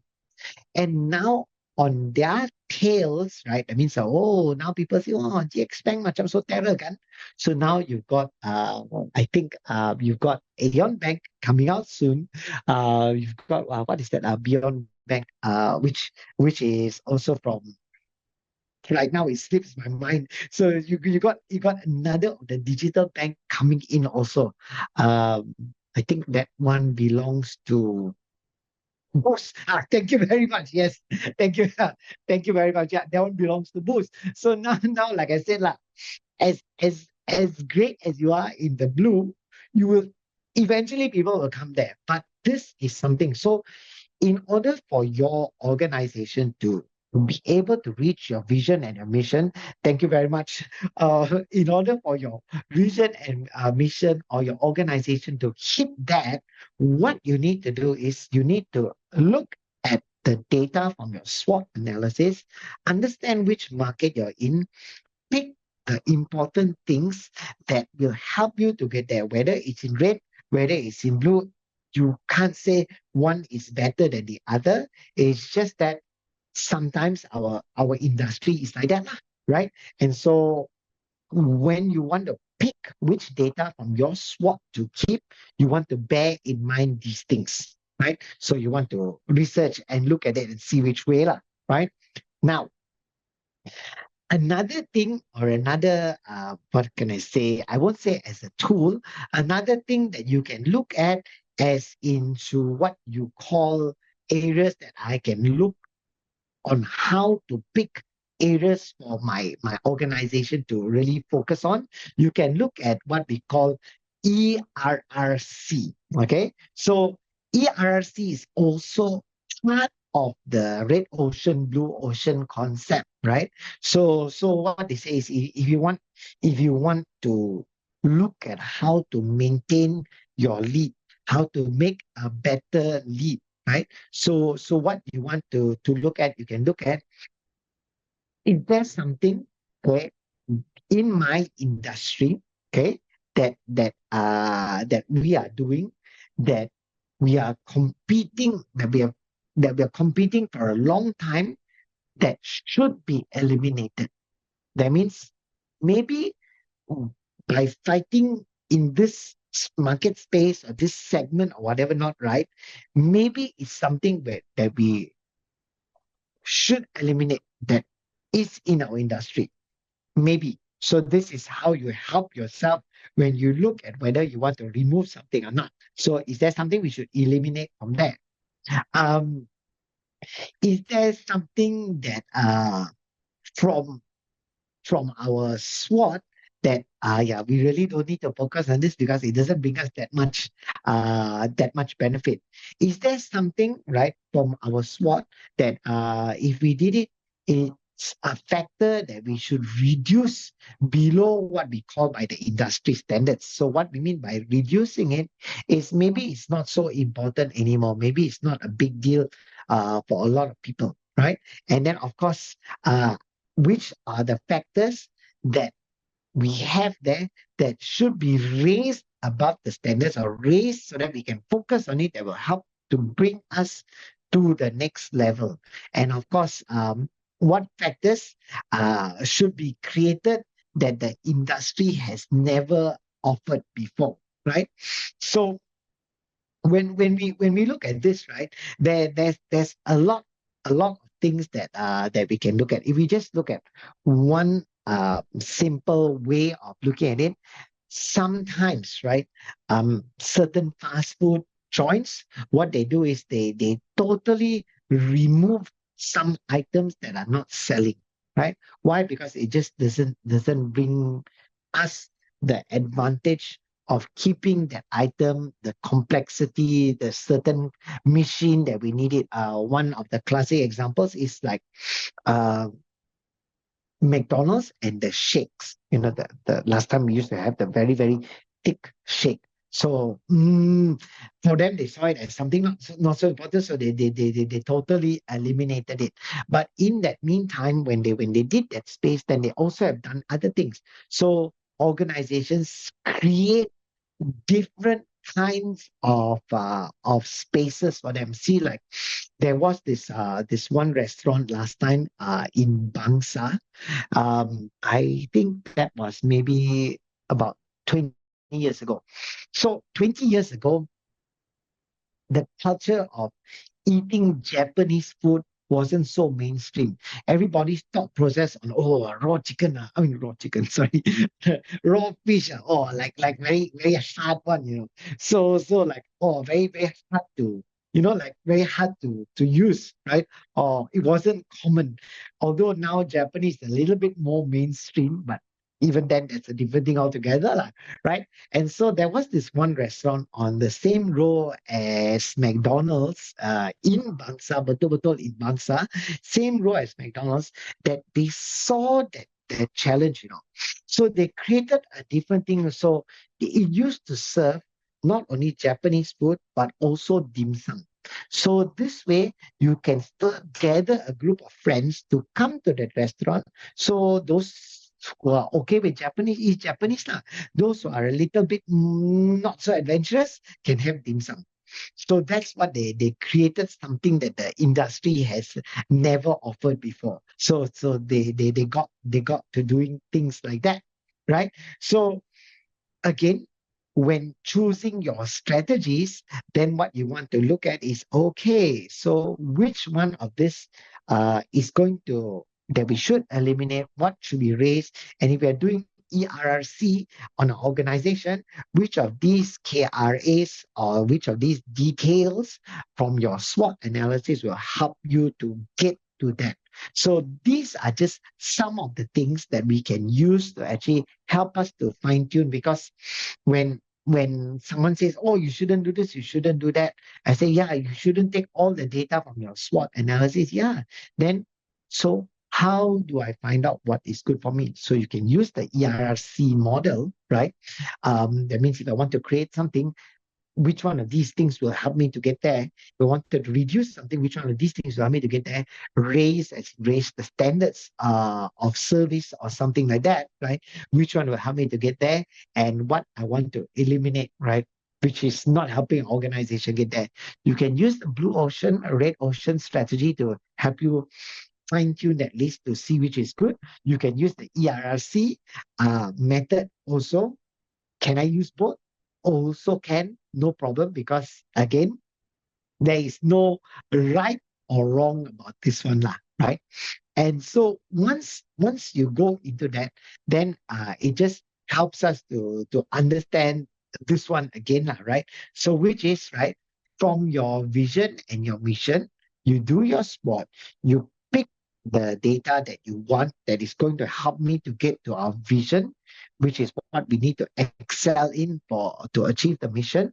And then from there, those pieces of data, which is still very, very big, still no numbers, still no measurements inside there. Those come down to our balance scorecard, lah. So then we take all of those data, and each of that data will be broken down into what we call an individual, can we say, an individual balance scorecard. But then again, how many balance scorecards can an organization have, lah, right? Because if you try and take every single thing from your SWOT analysis, then you have a lot of data. But of course, depends on how big your organization is, lah, right? So it's a trade-off here that we need to know based on what your organization's size is. Once you get that, so each of that data becomes what we call an item for us to focus on in our balance scorecard. So then we move on to the next thing. So which is, what is the balance scorecard? So the balance scorecard is actually used to design a plan to achieve goals through KRAs. That means data from your SWOT will become your data for your balance scorecard. And then from that balance scorecard, once you have done the balance scorecard, what is going to happen is a lot of things are going to come out. So those things will become your KRAs. And from that, from those KRAs, they get broken down and given into each individual department that has to do something with relation to that. So the balance scorecard is actually broken down into 4 quadrants. Okay. So you've got the financial quadrant, you've got the customer satisfaction quadrant, you've got the internal processes, and then you've got your learning and development. So to break it down, to understand what is your KPIs or how to move forward from that. So what happens is we just need to understand a little bit of what is the balance scorecard, right? So basically, your vision and your strategy can go here. So depend again on how big the organization is, lah. If the organization is small, then yes, we can have vision and strategy here. So you see the word strategy here, that can be actually a single piece of data from our SWOT analysis. It could be. So you can put it inside here, right? And then what happens is then you've got your focus, lah. The financial performance or the financial implication that this strategy needs to bring in order for us to be successful or to be great at what we are. So now, what should we do to make us look successful to our shareholders? Because you see, if I do these things, it's going to help me get to my mission. If I get to my mission, I'm going to get to my vision. And if I get to my vision, then I'm satisfying with the needs of my, what we can consider as in the needs of my organizational shareholders or stakeholders' needs, right? So then it goes upwards. So that's why the linkage is very, very important. So here can be the vision, can be the strategy, again, depending on the size. And then what we need to do is we need to look at the financial implications of this thing on the organization. So So basically, when we look at this, some of the very, very simple, very, very high level things, revenue lah, OPEX lah, net profit lah, can be costing lah, whatever, cost saving, budgetary, can be so many things, right? And then after that, what happens is then we look at just say, we look at the customer satisfaction. So we are just going to focus on what the customer wants. So the most important thing here is we need to understand, okay, so what does the customer want, right? So once we know what the customer wants, then we put down what is in it for the customer. So what is the customer looking for? So technically, when we got what the customer wants, what is going to happen is this is how the linkage happens now. When we got what the customer wants, when we give what the customer wants, we are going to be able to have more revenue. We're going to have more net profit. Our profit margin will go up. Our product mix will be better. So can be so many things, right? So this is what they mean by balanced scorecard. Balanced scorecard means all of these points and these points and these points somehow or another will link to each other, right? And how to make sure they're linked is that after we've written in the data, once we fill in the data, then what we need to do is we just need to see whether there is a strategic map. So strategic map means I'm able to link up all of these items, right? Because sometimes when we do the balance scorecard, we might find that there could be like what we say some things that have got no linkage to another place, so more like an orphan lah, right? So that means we say we got an orphaned action.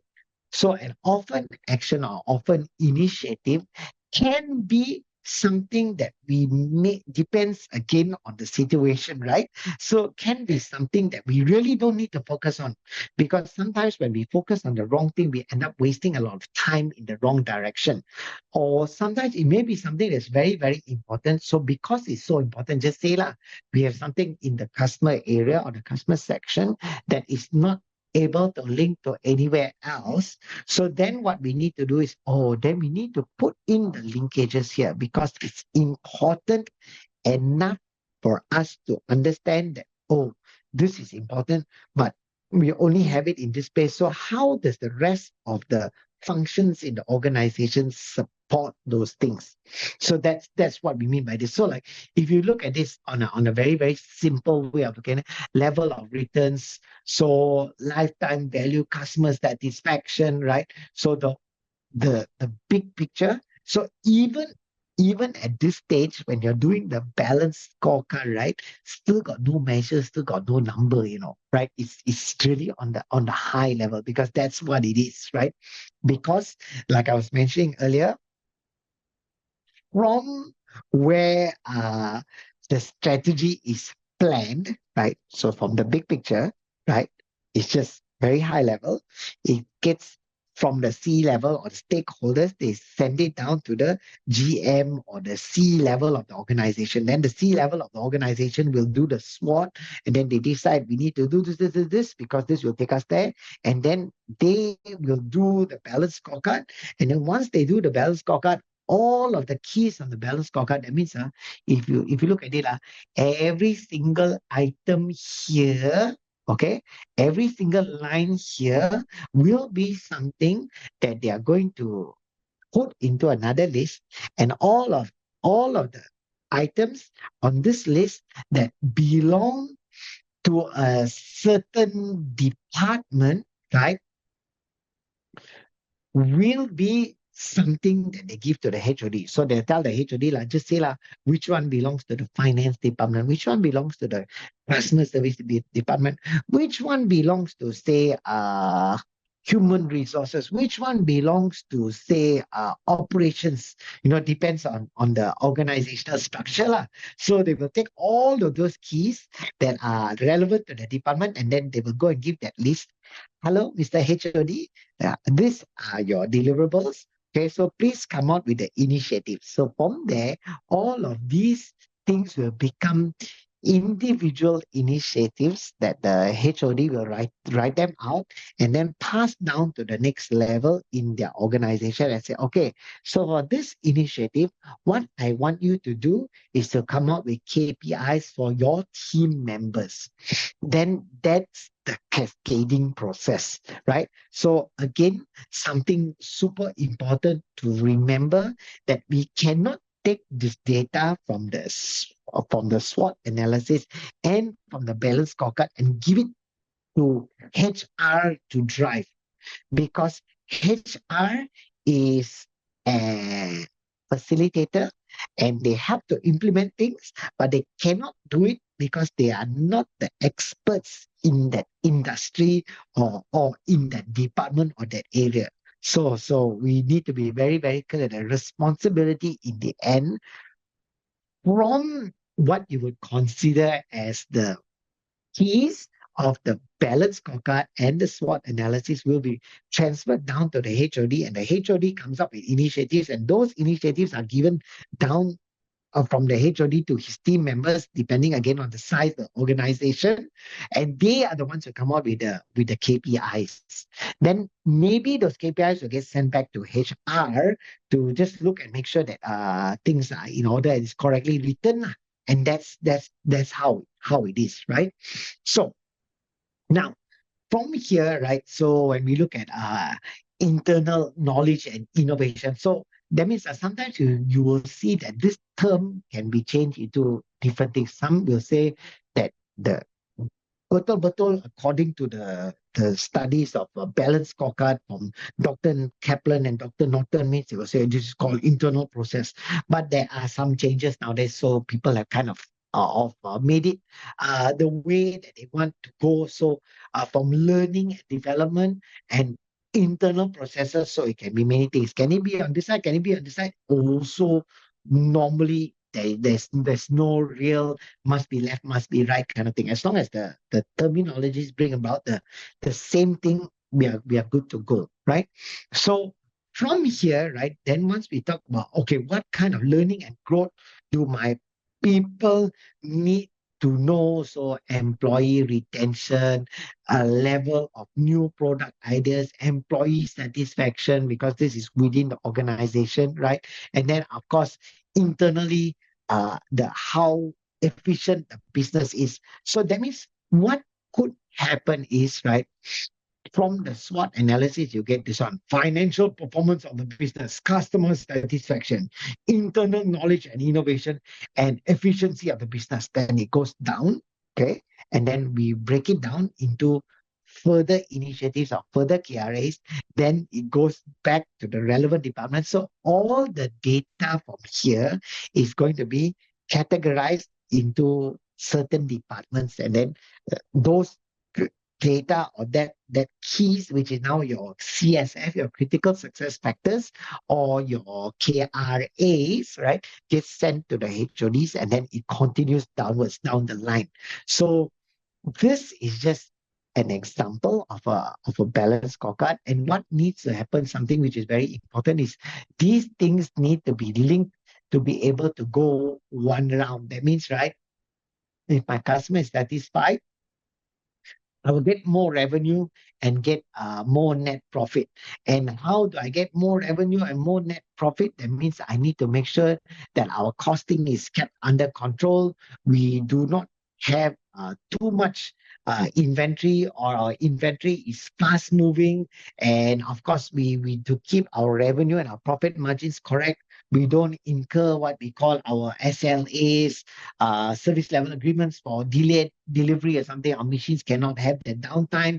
And how do we get these things here? So that means first we need to have our employees need to be retained well, so that we have the experienced people, the correct people in the correct place.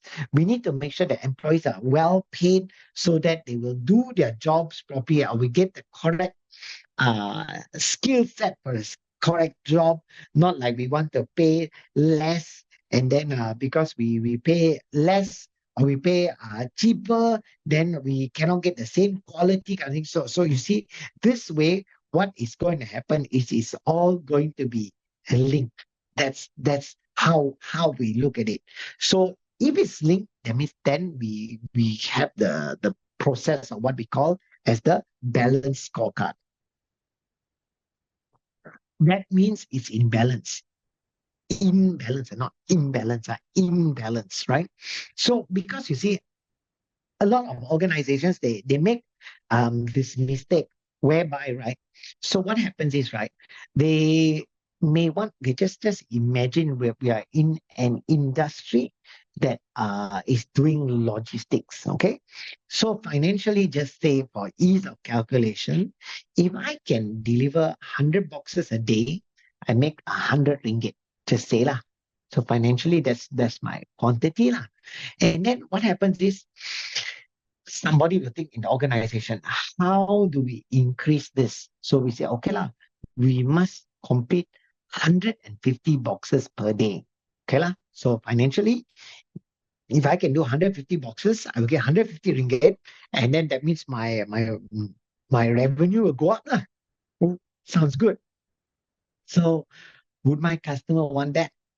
More deliveries faster? Of course. So wonderful. So that means my customer wants more delivery faster, right? And if I can deliver more and faster, means I make more money lah. So cantik lah, that is like the best, right? So what happens is a lot of organizations, we just focus on the top part only, what the customer wants and financially how it impacts us. But what we do not realize is in order for my team, can just say, last time in my 8-hour workspace, I can do 100 boxes. Now we got new target on our team members, 8 hours, 150 boxes. Thank you very much. What happens is when we do it like that, right, then we are going to have a little bit of a problem because what is going to happen? Then people say, hey, look, you know what? Not how to do 150 boxes with the same amount of people, with no extra tools, with no extra skill sets. So then people will just work overtime lah. So when they work more overtime, so what happens is now I may be getting more revenue, but my cost is also going up, right? So then it kind of like it's a negative to each other. And also for my people to do this kind of thing, wow, what happens is now we chase them lah, they load it up faster lah, maybe they jump out the thing on the lorry lah, and then so now I got damaged goods. Now from damaged goods, I deliver to the customer, I bring back, now I got transportation good because now I have to bring it back and I have to go and get a replacement. And then whoever I'm warehousing for or shipping for is going to charge me lah, blah, blah, blah. So that means technically, if you just focus on what the customer wants and what are the financial implication, the benefits for the organization, we're not helping the internal processes and training our people effectively. What is going to happen is your so-called increase might actually become a decrease, right? Why? Because now I got damage lah, I got overtime lah, maybe I got even worse, I got injury at the job lah, then my company reputation also go down. That one, so lagi another one because very hard to calculate that one, the cost of it. Wow. So that's why you have to make sure it's all balanced. So just say in the same context, 150 boxes a day, that's what my customer wants. So what I do is I simplify some processes. Maybe I make things faster. Maybe I buy another tool, another forklift. Just say I buy another forklift, but I cannot just have forklift without training them how to drive the forklift, how to be safe with the forklift, right? So then the whole thing is in balance. So now just imagine customer wants 150 boxes. Cantik. I get more money. Cantik. I give my team members more tools to do the job better. Cantik. But I also train them to do that. So lagi cantik. Then that one, it becomes a balance. So that means now 150, no problem. No injury, no damage, no overtime because I'm upskilling them and I'm also giving them maybe more tools or an easier process to manage the job. Then it becomes imbalance, right? So that's what we mean by the balance scorecard. So if I do all of these things, and it's going to help me to achieve my SWOT, which is going to help me to achieve my vision and my mission. So that means now my strategy is aligned, right? And so this is where the balance scorecard lies in when it comes down to that, right? So if we were to look at it, right? So that means now we have established our objectives. We've got the direction, which is the vision, the mission, the SWOT, balance scorecard. Great. And then so that data from the balance scorecard will become our KRAs, or like I said, we give it to the HOD, and then the HOD will write down these are the initiatives what I want you to do. And then we break down those KRAs into initiatives, and then now we come down into what we call KPIs, execution and performance. So that's the next process of it, lah, right? So, ladies and gentlemen, are we good? Do I have any questions? Do you all need a break?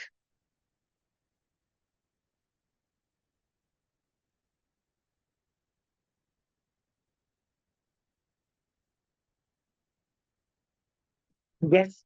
Thank you very much. Thank you very much. Do we need a break? Are we good to continue?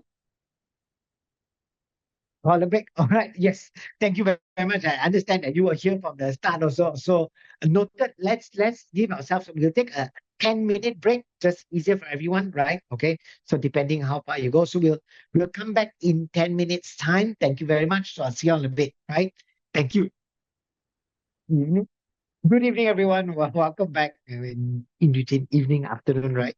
So, just to continue where we were. So I hope everybody's back and ready for the next part of this. So again, so from the balance scorecard, so what happens is to create that alignment, like what we are seeing there, is we have to ensure that at every stage, right, we are able to link back our strategies. Sorry, link back our strategies in order to one moment. Right. Yeah. So we're able to link back our strategy so to ensure that there is alignment throughout the whole organization. So what we mean by alignment is that means all our actions will give us or will help us to get to our initiatives, which are part of our KRAs, which are part of the balance scorecard, which is where the big picture where we want to go. And then from there, these are also linked to our SWOT analysis, right? So from our SWOT analysis, we've got those keys which will help us to achieve what we want to be the experts in, that will help the organizations to get to where we want to be, our aspiration as an organization. So it has to link this way, and that's why the process flow is such. And this is where we stopped just now. We were stopping at, okay, so we've got our KRAs, we've broken them down. So just to give a little bit of an example, so like I said, I'm not advocating any particular system. It can be even done on Excel, it can be even done on Word, or whatever it is, right? So one of the things, our strategic plan, which would be a template.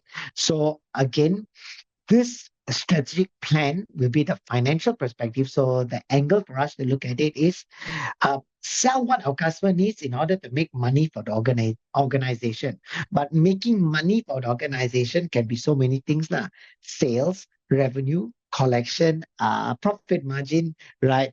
Say depending on the organization that we're in, investing, capital, liquidity, and so many things. So anything to do with finance can be this. But our focus when we are talking about the financial perspective, the customer's perspective, the learning and development perspective, whichever way or whatever way we look at it, the focus for our entire thing here is it needs to be linked to our vision, that is going to be linked to an item, right? From our SWOT analysis, so that we really just focus on those things. So if we do those things, we will get the item on our SWOT analysis, which will give us the big picture of the organization's vision and mission. So from the customer's perspective, what are our customers' needs? So again, then we break it down into what our customers' needs, and then we can go into the next one, which is our internal process perspective, which is what we want to do is we want to sharpen our processes to simplify the customer's journey. So when we say simplify the customer's journey, it doesn't only mean that it must be related to the customer. It can be something about making our processes quicker so that internally we can work on something to create something. So it can be many, many things. So these are just areas for us to focus on so we can just get a certain amount of ideas as to, okay, if we were to do this, how do we go about it? And of course, essential areas to build under the learning and development perspective, essential areas to build to become more efficient, or maybe essential areas to build to get more capacity or capability so that we can do other things. So there's a whole load of things. So when we look at it in this context, right? So what happens is, as the discussion is going down, right? It could be something like this, right? So just say, map out a strategic plan. So maybe we look at this as a small organization. So if we look at it as a small organization, so maybe we don't need or we don't have so many can we say so many keys just yet. But what we want to do is we look at what does the customer want. So CSI, customer service index, can be something to measure our customer satisfaction. So what else does our customer want? Say quicker resolutions to something, or maybe clearer journey, or can we say seamless registration or something like that, right? So we can have so many things inside here just based on what our initial picture is. So once the balance scorecard is done, right, it it will look something like say for the anything else we could add here, lah. But what we mean is it can be something to just be as very high as this, still no measures, still no numbers, because this is what we mean financial perspective, international market, local market, our profit, our market share, right? Learning and development, our organizational transformation program, what learnings do we have, knowledge transfer initiatives, coaching initiatives. So can be so many things, as long as we know that in order to give the customer what they want, right? So how does this map with the way that we want? More revenue, more market share, more reliability, more quality. So we just have to make sure that all of the items here are going to be linked to each one, right? And so new product offering, product awareness within our teams, externally to the organization, um, launching new products for new segments can be so many things, right? So again, this is very, very subjective based on the organization. So once we have that strategic plan, then we could come out with actually the numbers. So international market, what are they? A, B, right? At how many percent? Local market at how many percent? Profit at how many percent? Market share at how many percent? So this will become numbers, right? So you can still use the same document to put in all your data. So from the initiative, it get broken down into KRA, I mean KPI. So you can put in the numbers here. It can be another document. It doesn't really matter. This is just to show the process flow from point A to point B, right? So customer service index, new product offerings, and how many products per year, right? Product awareness percentage, or say we can use it as product awareness incentives. Like say some organizations that have like say just say if you're in the and an industry that sells, say, a fertilizer, right? So the product awareness, do our team members, do our sales department, do they know how to sell this thing? What is better for that? Do our telemarketing team, do they know about this? So there can be so many ways to look at it. So again, launch of new product for which segment, segment A, segment B, what product, learning at how many hours per person in the organization, knowledge transfer, coaching initiative. So these are just how it could look like, right? And once you got that, so from the KRAs, all we need to understand about KRAs, that means the big picture of KRAs, is that key result areas is just the primary area of concern that an entire department or an employee is in charge of. But there are some things that I want to share when we're talking about KRAs and KPIs. There could be some KPIs that are what we call dependent on another department, right? So because it's not entirely fair for us to say, for us to penalize one department on late delivery if the item that they haven't gotten from another department slows down their process. So we need to be very, very clear when we are setting up KPIs that there is the line between the handovers are very, very clear. Because if not, sometimes, right, you might end up penalizing the wrong group, or that is something that's very, very, can I say, demoralizing. And when people see goals that don't make sense to them, right, what is going to happen is they're probably just going to not pay attention to those goals, kind of thing. Like one of the very tough goals that I have, and in any organization that I'm in, I always, what can I say? I always make it as a shared goal. Um, the goal of what we can say, retention. So, they say that employee retention is HR's responsibility. But when we really look at it, right, the time spent with HR may be that little when they join the company, before they join the company, during the interview, and after that, maybe the onboarding process or whatever not. And then after that, they get sent to their department where they spend a majority of time. So they spend a majority of the time there. You cannot put all the retention, like I said, there may be some things which I will say, which is like, this is like not normal. Yeah, because I'm always into pushing the envelope or doing things differently. So you cannot put the entire KPI for retention on the HR department. I will agree that we have some sort of responsibility for it, but it's got to be what we call by a shared KPI. That means with the other department and this department.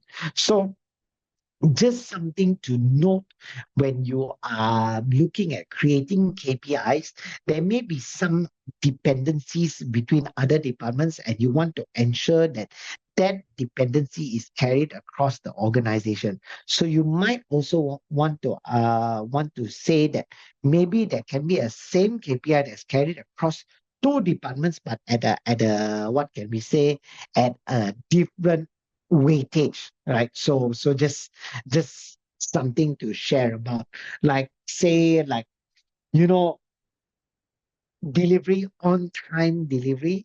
If the production doesn't get out the barang on time, how can you blame the transportation department? Just say, right? So these are different things that we need to take into consideration lah. So that's why we say, right, the primary area of concern that a department or employee is in charge of may not necessarily be one single area. It might be something that's shared across everyone, right? So just bear that in mind, right? And so the definitions of KPIs would be, right, a KPI is a key performance indicator that is a type of performance management, and KPIs evaluate the success of an organization or a particular activity that it engages in. So this is really what we can say is really about the numbers, the deliverables of something in an organization. So that means from the initiatives that we had, right? So now we are going to break it down into what we call the numbers, right? So the initiative might be big, but then now we break it down into something that's measurable. So KPIs are quantifiable. That means can be counted. So they must be able to be counted, and they must be in line with a vision and the strategy of an organization. So, but if you follow the entire process, like from the vision, mission to the SWOT analysis, to the balance scorecard, to the KRAs, to the initiative, to the KPIs, then you're definitely going to be sure that they are in line with where the organization wants to go. However, okay, so this is the however part. However, for the organization or for people to understand why something is important to them, then what needs to happen? This is where we need to explain to them a one step up from them, like, okay, so why is this goal so important to us? Because of this and this. Why is just say lah, if we take the context of production and quality, why is quality so important to us? Because quality is what the customer wants. If the customer doesn't get quality, what is going to happen is going to create a return to us. When there's a return, our cost goes up, our profit margin goes down. So when our profit margin goes down, you cannot expect to be given the same kind of bonus and increment, if any at all. But then people will say, wow, but then I work very hard. Yes, you work hard. But if the quality is not what the customer wants, you're not going to be able to get what uh, you're not going to be able to get what you feel you deserve, even though you work very hard, because there was some other items that came up as a cost. That means returns, say credit notes, delivery to pick it back and send it again. So you might have all of these things. So when you explain that entire process to people, then they will understand a little bit more, and then they see, okay, the importance of themselves, or their or the importance of what they do in context to the entire organization. So that's how we get them to look at it. Yeah. So now KRAs and KPIs, okay, once those are clear, what we need to do is, okay, so once we got those things, how do we ensure that all of our actions are in line with where the organization wants to go?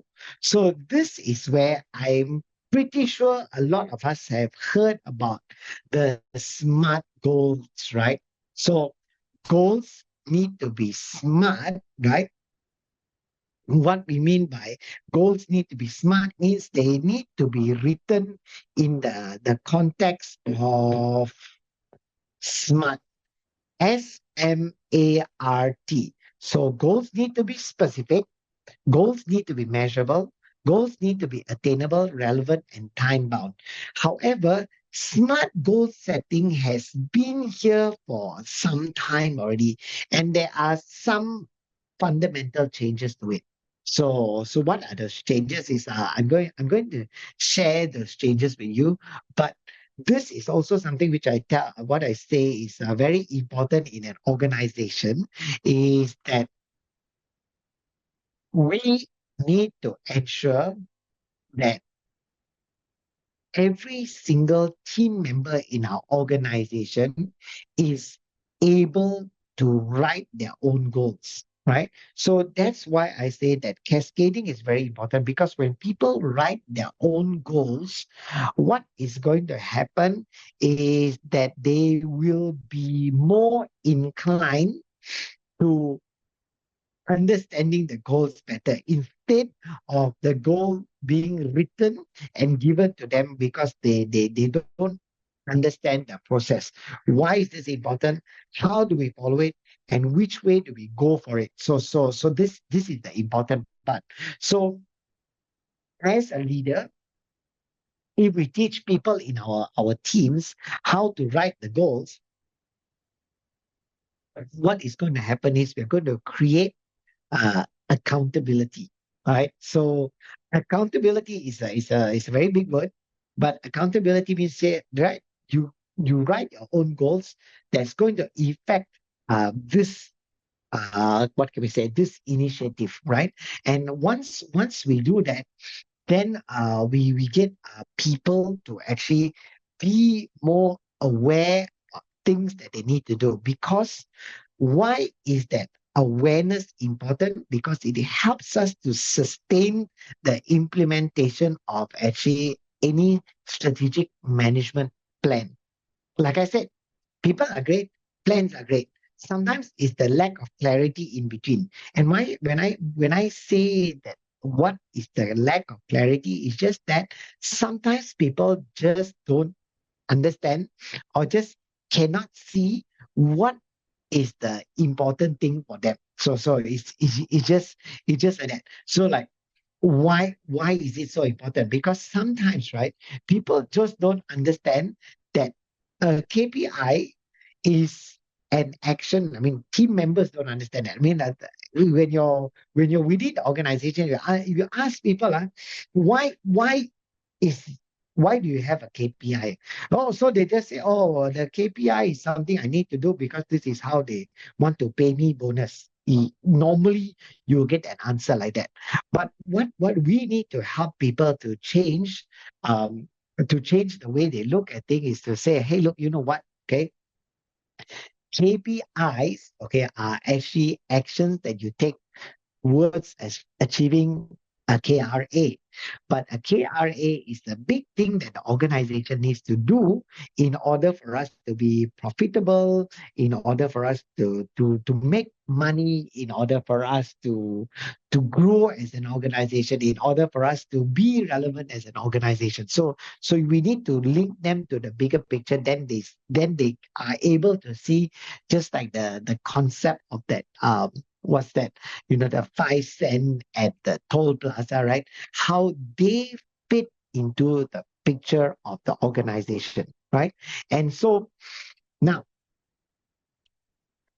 to create a smart goal, like I said, there's some changes, what we call like fundamental changes to smart goal setting.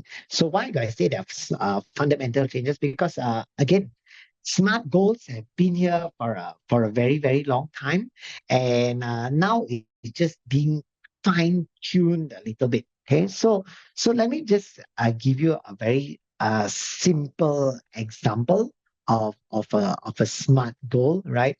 So just imagine, right? If I wanted to lose weight, okay, so my specific here can be lose weight lah. But okay, so specific is lose weight. Even then when we go down to the measurable, right? So then we start to look at, okay, so what are the measures here for losing weight? Well, you can talk about kgs. So reduce weight by 5 kg. Okay, so that means specific, reduce weight. Measurable, 5 kgs, right? You can also look at other things. Losing weight can be equated to my waist size going smaller, my BMI going lower, or something, right? So the measure can be many things. But you must ensure that there is a clear number here, right? And because if there is no number, right, when there is no number, then we come down to this very what can I say, this gray area lah. So the gray area will just mean it's just like me as a department leader. I say, ladies and gentlemen, please go out there and do your best. Do your best means what? You know what I mean? Because it's not measurable. So the thing is, right, one of the challenges that people always come to me about is they say, Paula, I don't know how to measure this thing. So like if you don't know how to measure it, what I can say is one of the important things of looking at, if you're not clear how to measure something, then you just take a step back and you look at what it actually affects.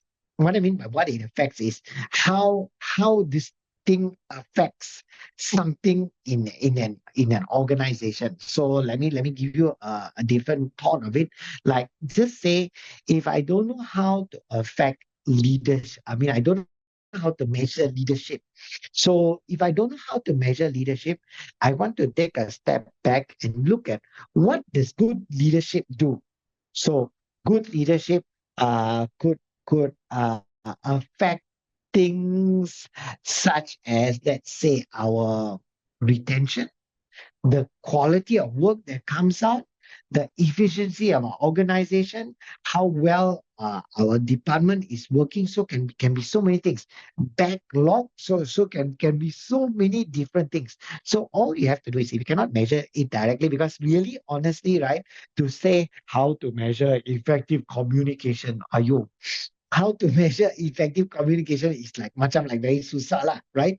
But what we can do is we can look at instances that to measure effective communication was were we able to reduce miscommunication, errors? Did we reduce complaints in the organization that were directly caused? Because you see, complaints, right, also can be divided into two. That's what I mean, right? The measurable must be very clear, lah. You can have complaints due to product. You can have complaints due to customer service. So it can be many things. So when we are talking about, like, even if you want to measure complaints, right?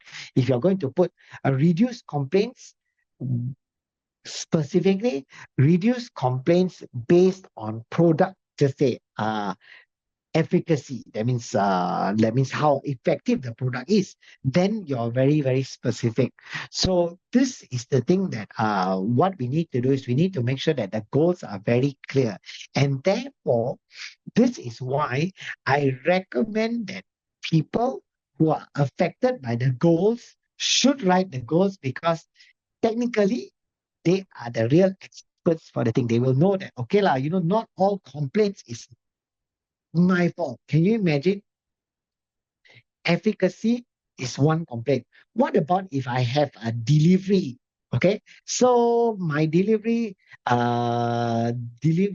team, okay, just throws the box into the vehicle, and then what happens is the box gets dented, and because the box is dented, the packaging of the item also got a little bit damaged, right? So now, whose fault do I say it is? Can I say that's a production fault? Can I say that's a warehousing fault? Can I say that's a delivery fault? So this is where we need to be very clear when we want to find out this kind of things, right? So where we write it, where we are going to base, that's why I said the handover production, I say manufacturing to the production team, the production team to the packing team, the packing team to the warehousing team, the warehousing team to the logistics team. So like I've got so many handover in between now. Because like if we decide to blame everybody, just say lah, production is tip top. They take care of the barang so cantik. But then we blame them for a delivery problem. So when we blame them for the delivery problem, what is going to happen is the the production team is going to say, hey, it's not my fault, and I still get penalized for it, right? So this is something that we need to bear in mind, right? Because, right, when we blame the wrong people for the wrong things, right, it's very demoralizing. That nobody will care about our goals, right? And also, it's just yeah, no need to measure this one. We always get blamed for everything, right? So this is where that specific needs to be very clear, who this goal belongs to, who is actually the person that we are going to write it on. That's why when we want to write a goal about, just say, customer complaint, right? So then we can say customer complaints. That means if I am warehousing, reduce customer complaints based on, say, product storage quality, then it's mine lah, right? If we reduce, like, say, delivery problem, customer complaints based on delivery problems, then it can be the transporting department. Depends again if in my what's the word, in my organization, whether it's split or not. But it can be together, but it's two different people handling the goal also can, right? And so one of the challenges that people have is sometimes, right, the task is shared amongst an entire department. So if the task is shared amongst an entire department,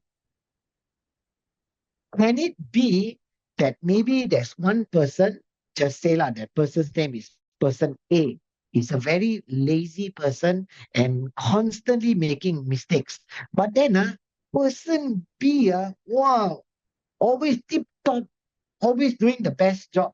But then now, because of person A, and we have that collective, what can we say? That collective, say, measure, right?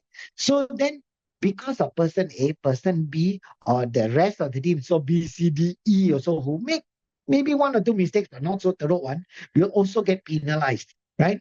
So that's where that clarity of how we give the goals is very, very important, how we write it. So then some people say, wow, but Paul, very troublesome. We want to break down who key in this thing, who did this thing.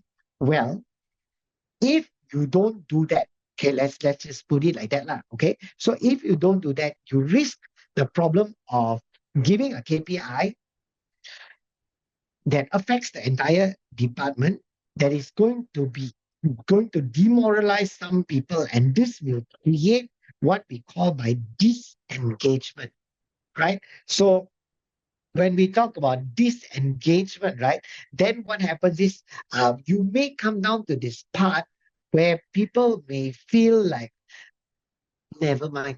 So they do bad, I also do bad. It's very contagious. So, oh, they feel like that, I also do like that. So everybody will start to give less. So as far as possible, try not to give group, what we call by group KPIs. If you can divide it by the individual, it's better. But if you go by group KPI, then what you want to do is you want to see whether there is a possibility that you lower the weightage of that KPI. So again, all depends on what we will consider as the organization's layout lah. So your org structure, your organizational structure actually has a very, very important part to play when it comes down to this one, right? And so specific, now there's so many elements to us being specific on that. There's the measurable is, as long as there is a number, you're good to go. If there is no number, or some people say it's very hard to find the number for that, then what needs to happen is we can look at the impact that it brings onto the organization. Then you see whether you can measure those elements. And attainable, so this is one of the changes nowadays. So attainable is just either a yes or a no. So what we mean by yes or no is, if you give someone a goal that's unattainable and the answer becomes no, then there's no point giving the person that goal, right? Because cannot be achieved. So there's no point for it, right? Relevancy is if you give a person that whereby the goal is not relevant to the bigger picture or the bigger KRA. That means I give you a goal, and this goal doesn't really affect that KRA, then there's no point doing that goal, because what we are doing is we are measuring something that is not going to bring a good or a big impact to the organization. So let me just give you. So this is what I would say is like a very controversial statement lah. All right, okay. So I always ask people in my classes, or during my programs, when we want to understand the thought process of people, right? So assuming work starts at 9 o'clock, right? So you guys can just answer me this in the chat group lah. So assuming work starts at 9 o'clock, is coming in at 9:05 late or not? So you can just give me Y or N, right? Work starts at 9, you come in at 9:05, is that considered late? Yes or no? What do you guys say?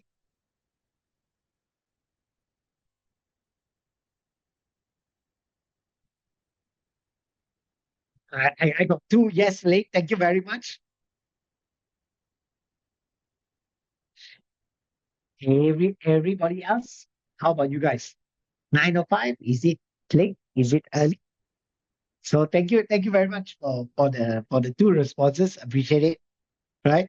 So yeah, I give another 30 seconds, see whether anybody else will respond to my question. 9:05, is it late? If work starts at 9.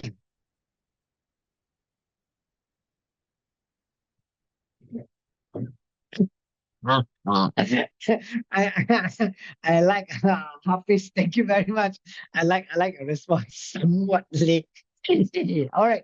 Okay. Thank you very much. Right. So everybody says it's late, right? Okay. So now just imagine this, right? So I'm head of HR. I've been head of HR before, and I say it's not late. Okay. So not late. Okay.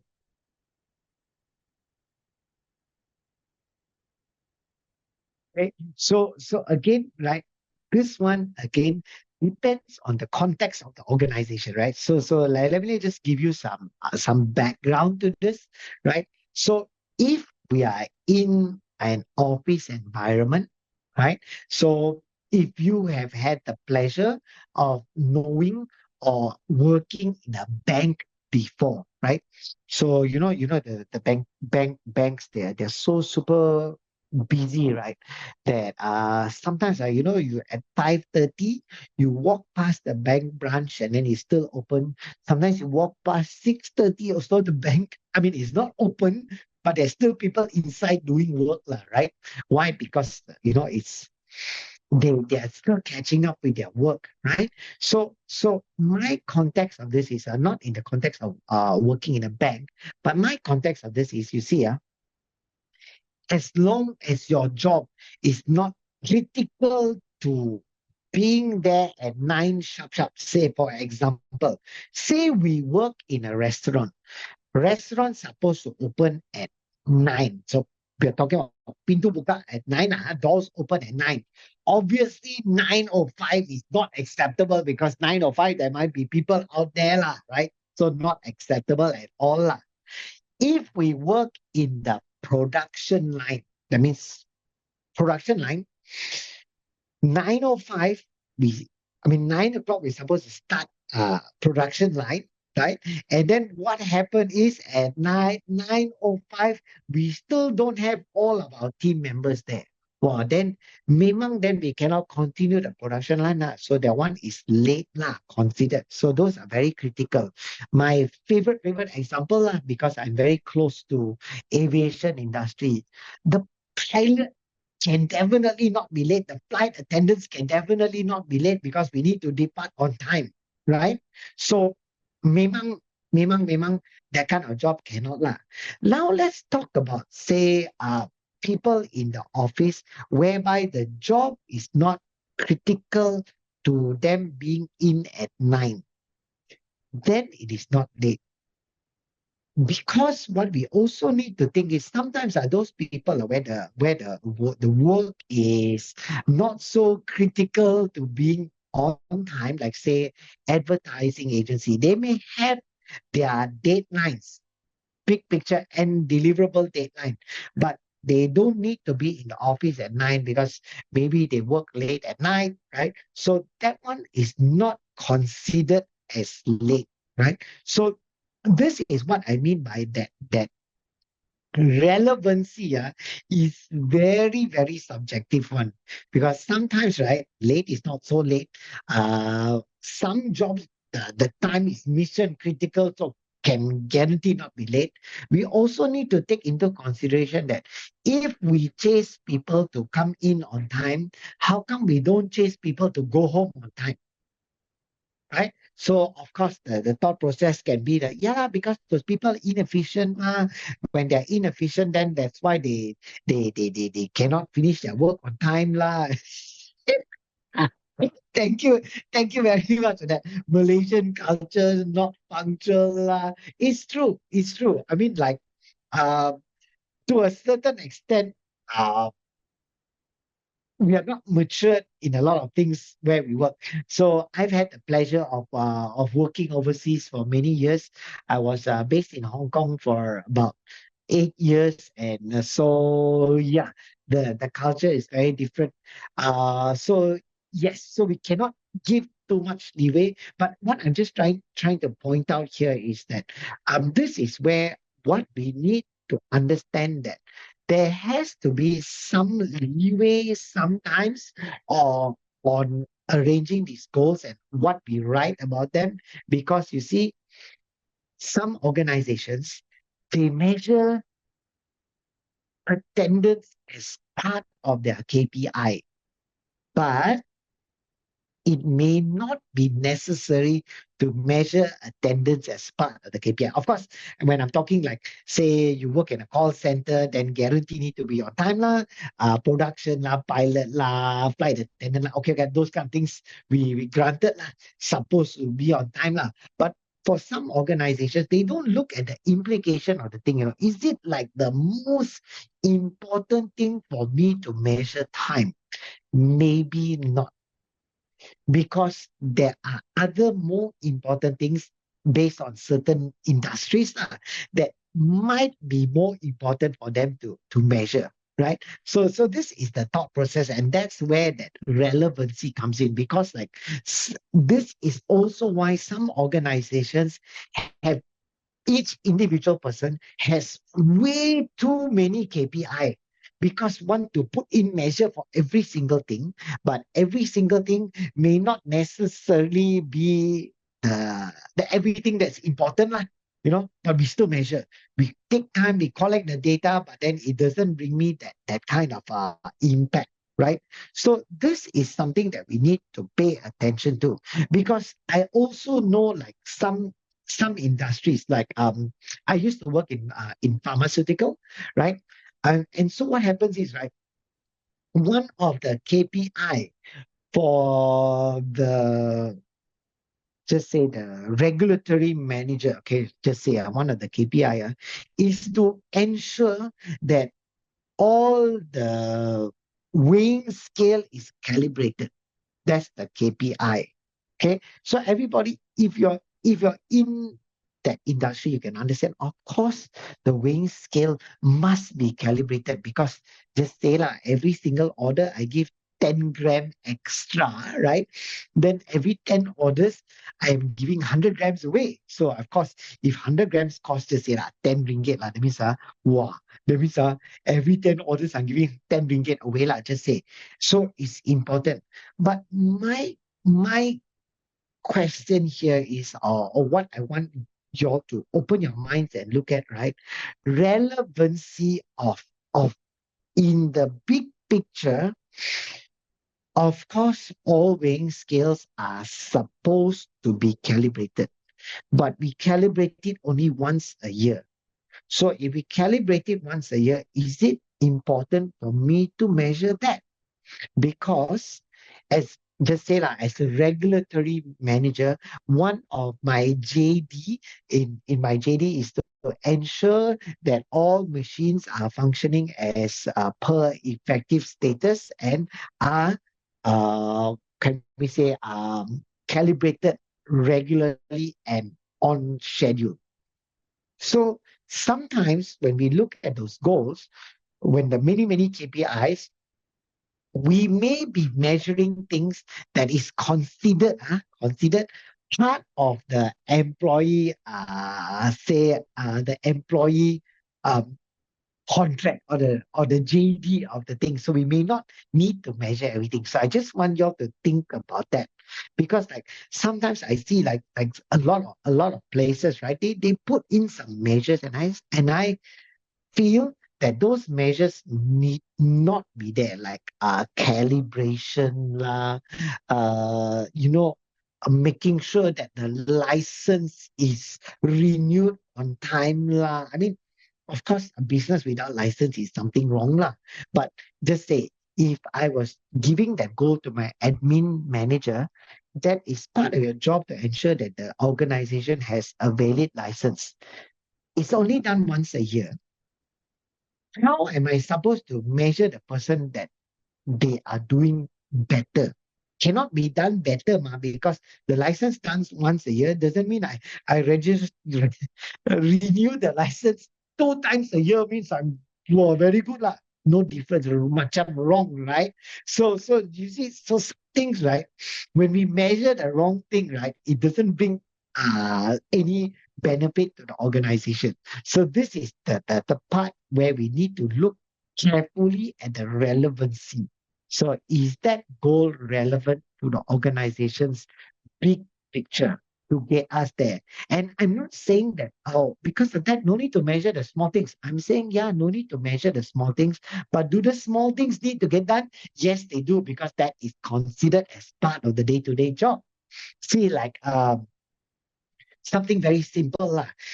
Customer service department, we cannot measure how many times they smile when it's granted that if I'm in the customer service, I'm a frontliner in a bank, I'm supposed to smile, right?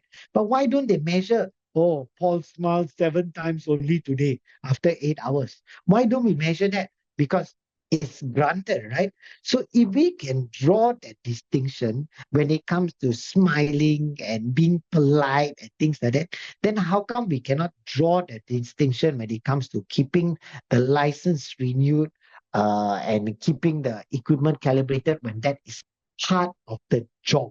You know what I mean? So I'm not saying it's wrong. I'm not saying that we shouldn't do it. I'm just saying that I want us to open our minds when we think about the relevancy in the super big picture, right? Will that KPI take us to where we want to go? Maybe it will, but is it something that we need to measure, or do we need to measure other bigger things? Right? So this is where we need to just look at it like that, lah, in that context of things. From late versus not late, critical versus not critical perspectives, how to set KPIs that are fair and equitable. Okay, wonderful. I like that. Correct. So this is why, right? So one of the things that needs to happen is that cascading process, right? So when we want to explain to people why I don't need to measure your punctuality. I mean, if the job doesn't require it, it's because there are other, say maybe 4 or 5 other KPIs that are bigger, that are linked to the organization's mission and vision that are going to take us there. But please also we remind them lah, but coming to work on time is part of your employment contract lah, right? Or part of our employment handbook. So those things don't need to be measured. So how to set KPIs that are fair and equitable? The challenge with this one is this is where we come back to the SMART goal setting. The number that we give them, I mean, that means the measurable. Is it attainable by them or not? Or is the number like too high that they cannot even get to those things? So this is where that measures need to be something realistic. The number needs to be realistic. Just like say lah, um, if my child is doing bad at maths and is scoring like say 30 today, 30. Next exam, I tell my child, you need to score 90. The gap between 30 and 90 is way too big, right? So that would mean that the KPIs that are considered as a KPI that I set for my kid is not fair, because how can I expect such a big leap within uh, one exam to another exam period? However, on the other hand, right, if I were to set, say, my child scored 30, and then next exam I say score 32 lah, 2 more. Also not fair to the organization. Why? Because only 2 ma, right? I mean, that is like the goal is too low already. So it's too easy to hit.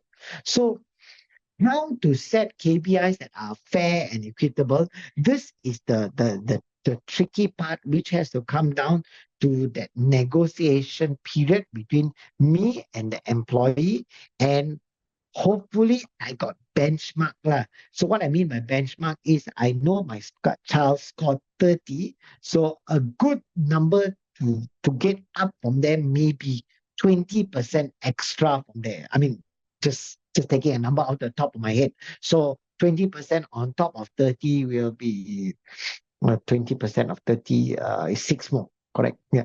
Yeah, correct. No calculator. Right. So the thing is, right, if we do 20%, 20% on a 30, that's way too little. I would say like something like about like 50% more, or so on top of that, so that make it something fair. So the thing is that the key of being able to make KPIs that are fair and equitable would be benchmark data. That means what you have the last time around. So if year on year we are able to increase by 10%. So this year, if I want to push my team a little bit more, I put 20%, it's a fair number.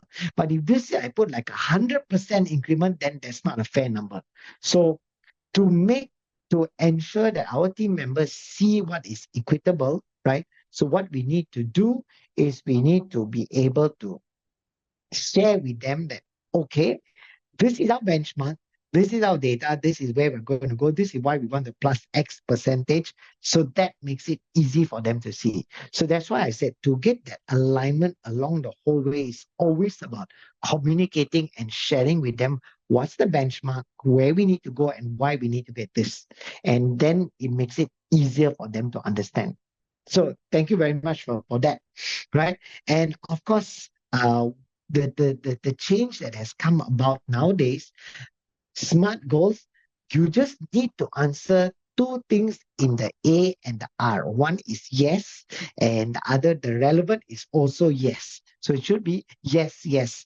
Because if you answer N to any one of those, means we are not worth giving that goal anymore. Or if you answer non-attainable because the number is too high, then I got to manage or work on the measurable to bring it down so that it's more, the number is more attainable, realistically achievable kind of number.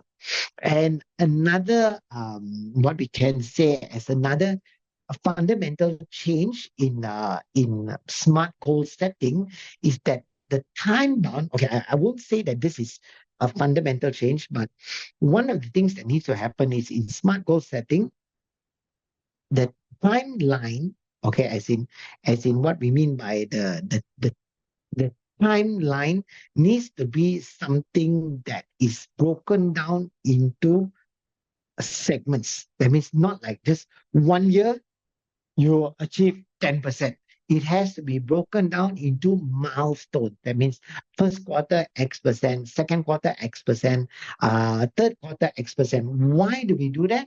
Because then we can effectively track whether people are on target or not.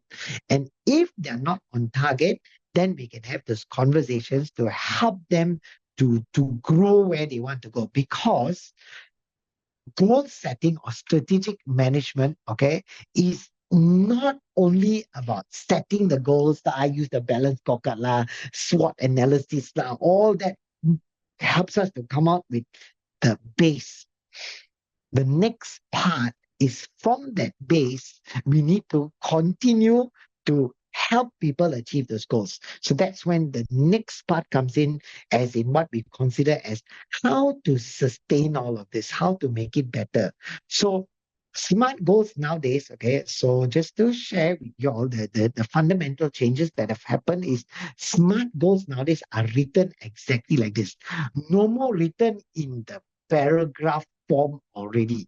Why we don't write in the paragraph form? Because then someone have to look at it lah, take out lah, 3 rings lah, from what time to what time lah, what day to what day. The deliverables are all over the place. So here is very specific lah. Answer the phone within 3 rings. Attainable, yes. Relevant, if I'm a receptionist, yes. And then the time, that's it. Straight to the point, very easy to see. Right? So changes is the new way of writing it is like this, not like the old way, which is the paragraph way. Another thing that has also happened is attainable is me, the person I'm giving the goal. Relevancy is this goal relevant to the organization? in the big picture of the organization. And of course, what we always want to look at is there a possibility that this person can do better? Because if I gave you a goal that's only like that, like I said, lah, you only renew your license one time a year. So how to do better? Renew twice. Cannot, ma, right? Can I renew it earlier? Can, but within the time scope only. So there's no way I can do it better.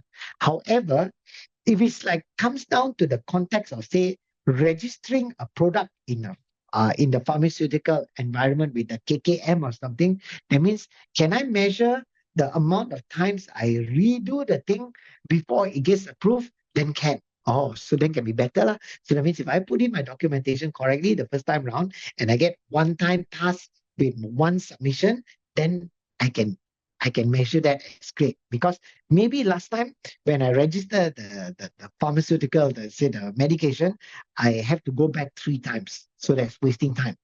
Well, wasting my transport going up and down. So then, yes, I can do it like that. So the context of looking at KPIs and deliverables and smart and measures is so varied.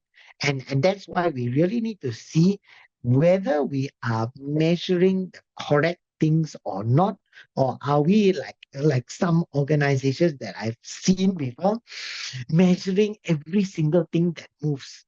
Anything also they want to measure, but they only measure the things which are easy to measure, which don't really bring a benefit to the organization, right? So this is the change of what we call by smart goal setting.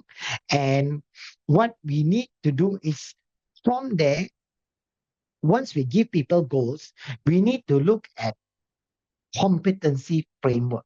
So this is an entirely another big part about setting goals, achieving goals, because right up to the earlier part, we were just setting the goals and we're giving the goals to people.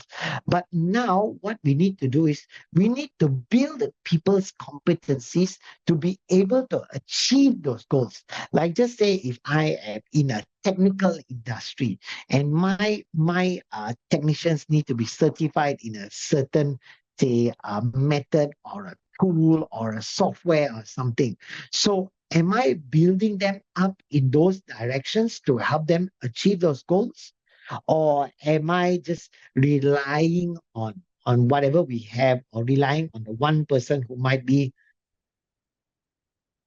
the technical manager, and then the technical manager has all the certifications and the rest of the guys just go and do things. So am I building them up? So this is what we mean by competencies. So from your 3 quadrants of the 4 quadrants in a balanced scorecard, one is finance, one is the customer, and one is the internal processes. So now we're talking about the learning and development. So if you look at this, right?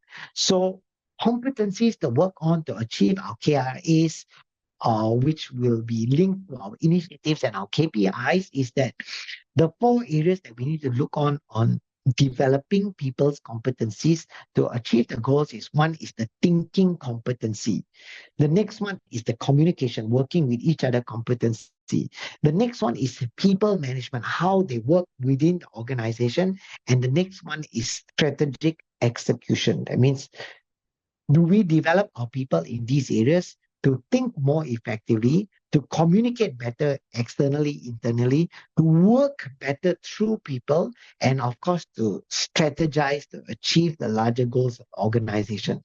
So, aside from giving people goals, we need to make sure that we develop their competencies also, right? So, what we mean by developing their competencies can be in any one of these 4 areas, or in some organizations, what they say is to develop them in all of these competencies. Why? Because it is equally important. So there is this thing in HR that we call by the competency framework. That means for me to do this position, there are certain sets of competencies that I need to be good at. So this is what we mean by the competency framework, whereby we map out those things. And these competency frameworks need to be derived or need to feed into our balanced scorecard about the learning and development of people. Say, like, for example, right? So, one of the competencies, I come back to the example that we had just now about us being a logistic company trying to do more loading, load more in a day so that I can give the customer more of their products faster, right? So one of the competencies or one of the initiatives for us to make my team load up those things more effectively will be okay. We qualify them or we buy them more forklifts so they can load faster. But one of the competencies for them to be an effective forklift driver is you need to know how to drive a forklift. Lah. So that means instead of qualifying everybody who's internal as a forklift driver, I want to hire a forklift driver. So when I want to hire a forklift driver, what I'm going to say is first, that person, one of the competencies of that person is must already have an existing and a valid forklift license that is qualified to the type of forklift we are using. So that will be a competency that I need to hire for and a competency that I need to develop in that person to keep them and their, what can we say, and keep them and their license activated, right? So in this context, when we look at forklift, okay lah, if I'm not a forklift, if I'm not in that industry, no problem lah. But let's talk about certain other things. Finance, you got your licenses. In the banking industry, you got your AMLA, your anti-money laundering agreements. In say when we're talking about AI, we're talking about computers, the softwares, the levels of softwares, the equipment, like say even just say if I'm a networking specialist, then I got Cisco, I got different brands that I need to be. So it's like so many different certifications, you know. So these are competencies that we need to one, keep alive. Two, we need to develop in our organization so that we can actually continue to help the organization get to their big goal. Now, sometimes, right, there are some organizations that I've seen that they require certain types of competencies, but they don't use those competencies. So, is it necessary for the organization to pay the money for that? Well, while it can be very motivating, is it necessary or not? Right? Like there's a lot of organizations, and this one is also something a little bit controversial. Well, I just like to rock the boat, right? So whereby they require that every single team member in the organization is supposed to attend 5 hours of training. Just say 5, 10, 12, whatever, right? So my question for this is how necessary is it for people to attend 5 hours, X hours of training? Does it really equate to helping the organization get better?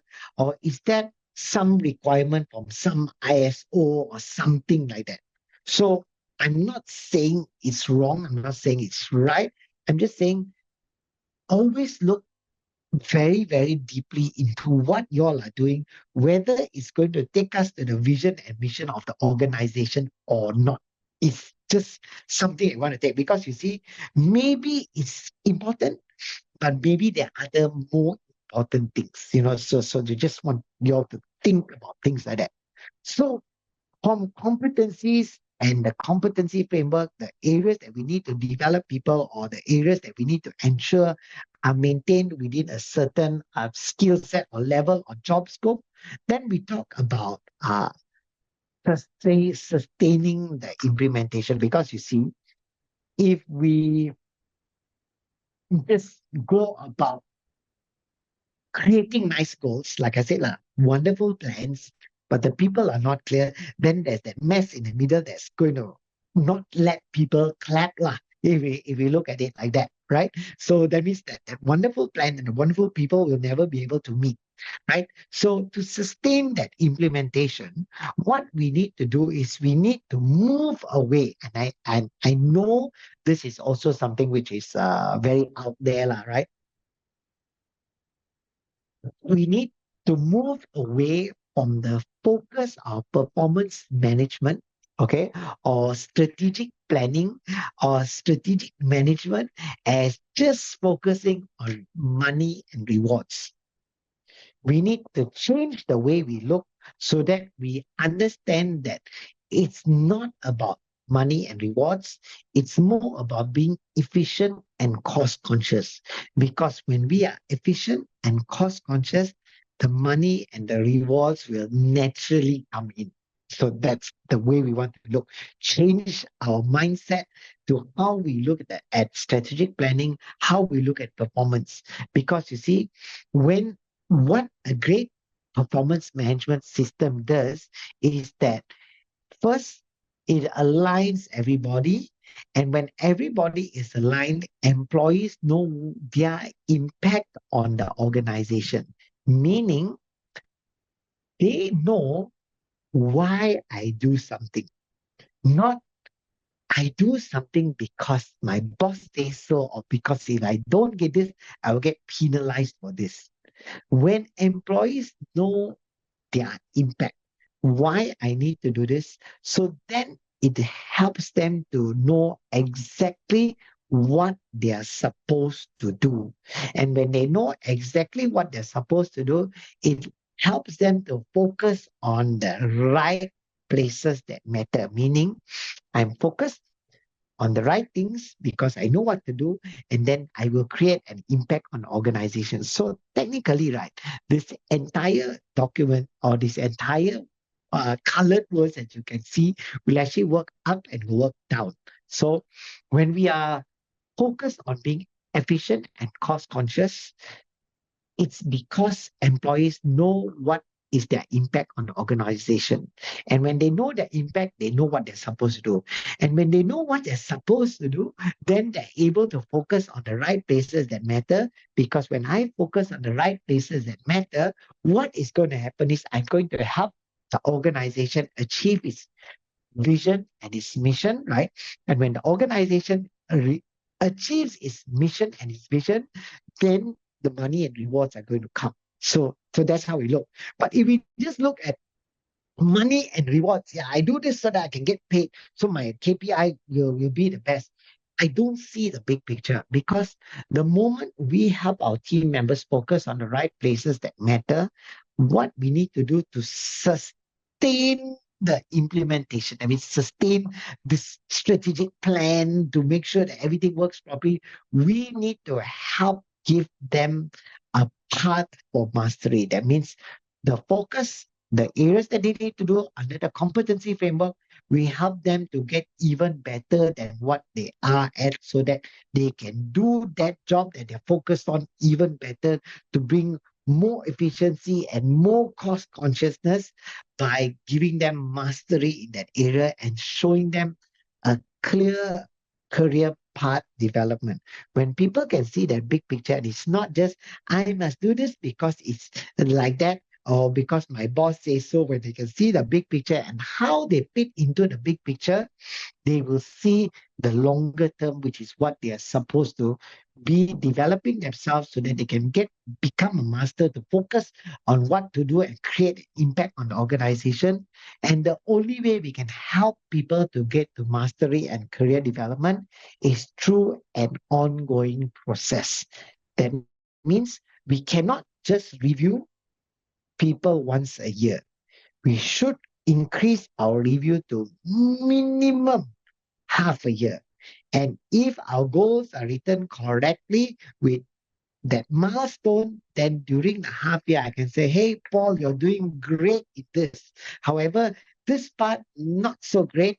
How can I help to develop you to become better in that thing? So that's why we need those milestones written properly in our goals so that we can help and we can show Performance is not a 1 year, end of the year thing. Thank you very much, Paul. You didn't do well. Next year, better. But we want it as an ongoing process because that helps engage people and sustain any plan we have. Like I said, plan people, get rid of the mess in the middle. Then we will consider performance as an ongoing process. And this will help us to identify weaknesses through that ongoing coaching, through that ongoing review process, through effective coaching and effective feedback. And if we were to think about it in reverse, through effective feedback and coaching and creating performance as an ongoing process, we will help people to become a master at what they do by showing them the big picture and letting them focus on the right places by helping them know exactly what we want to do, because when they know exactly what they want to do, we know they will know where they fit or how they impact the organization, and that will make us more efficient, more cost conscious, in return helping us to achieve our vision and mission. And what happens is then only the money and rewards will come in.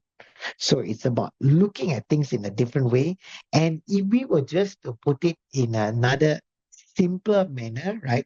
So when we look at this, right, employees will know their impact on the organization through clear mission, vision, and goals. Employees will know what to do when KPIs are written well. They're able to focus on the places that matter when the weightage is done correctly and not give you 15 KPI that each one is less than 10%. So no need to focus on anyone. And we will help people to get to become a master through clear development programs, through what we call individual development programs for people, IDPs. And we will continuously improve them through regular follow-up by upskilling and connecting with them to give them feedback. So if we do all of these things will help us to achieve our goals. And if you look at it closely, it's a little bit of mix of our strategic planning and a little bit of that ongoing process to sustain the implementation of any plan. Because you can never just write a plan and leave it like that, because it's not going to work. And if you do all of these things, what is going to happen is that we are going to be able to create an effective organization that is going to have clear pictures that's going to achieve the big picture of the organization.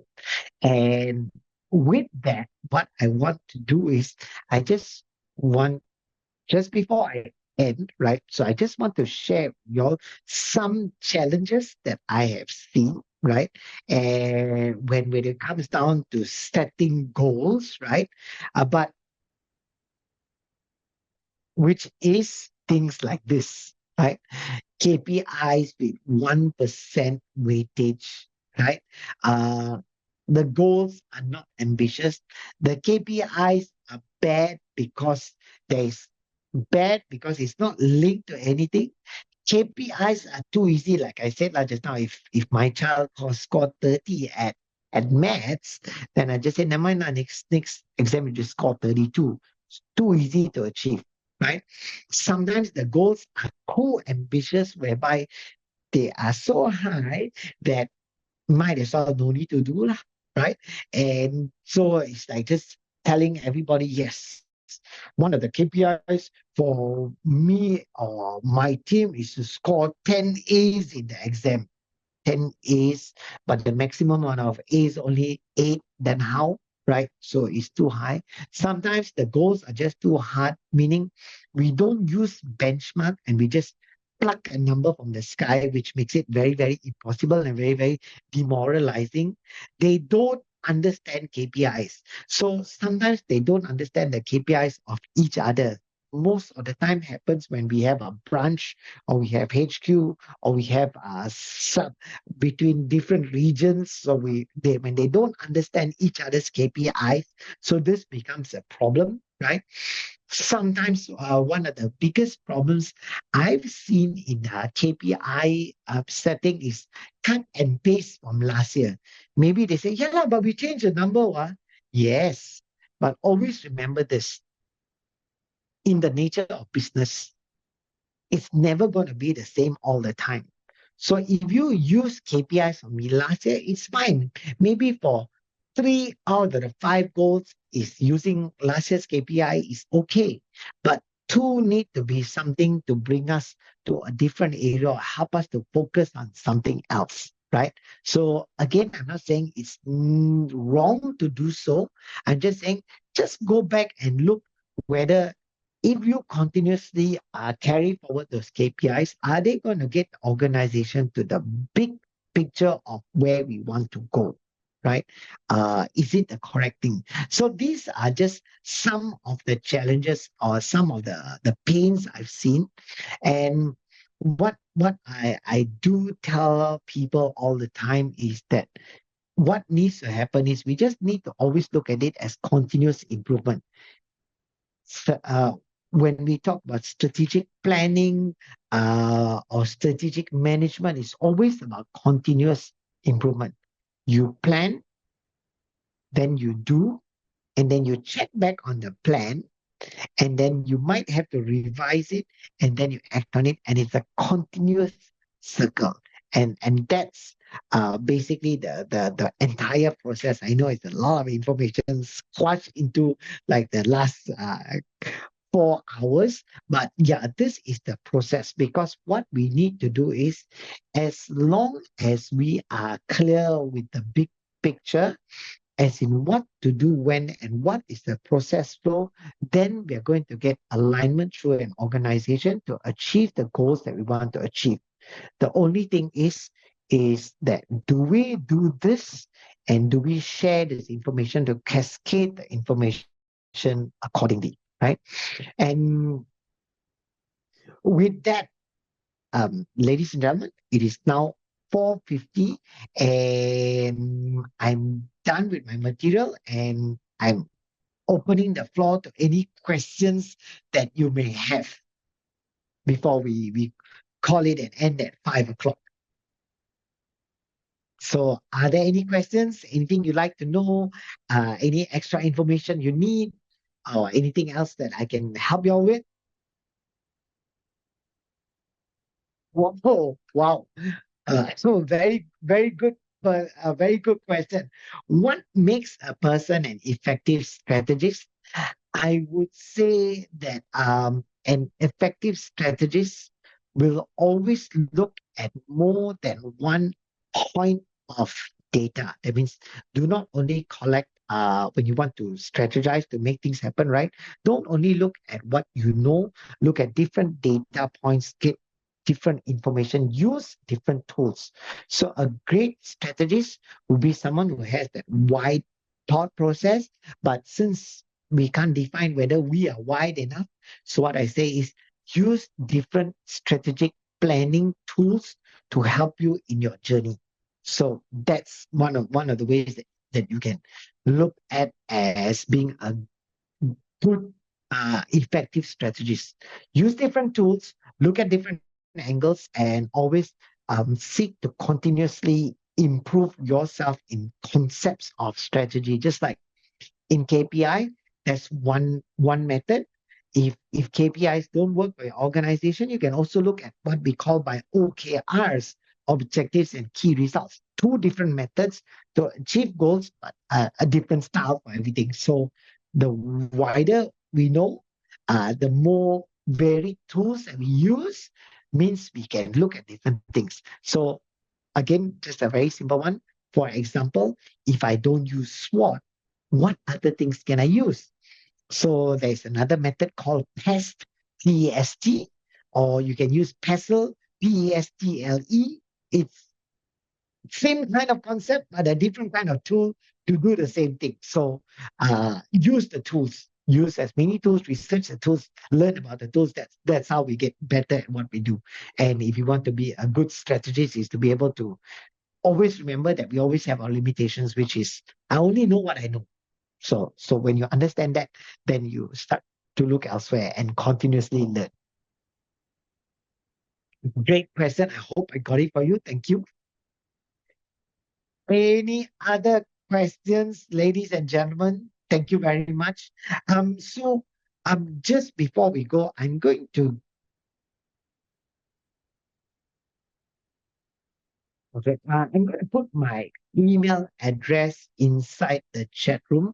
This is just for reference of free information, right? So it's paul@pivotc.com because sometimes maybe later on you think, oh, I got this question. I just want to know. Please, please, I'm very happy to share this information. It doesn't cost anybody anything.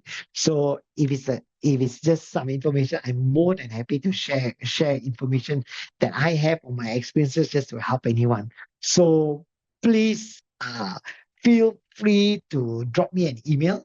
And I just saw the other question, which management guru inspired me the most? Wow.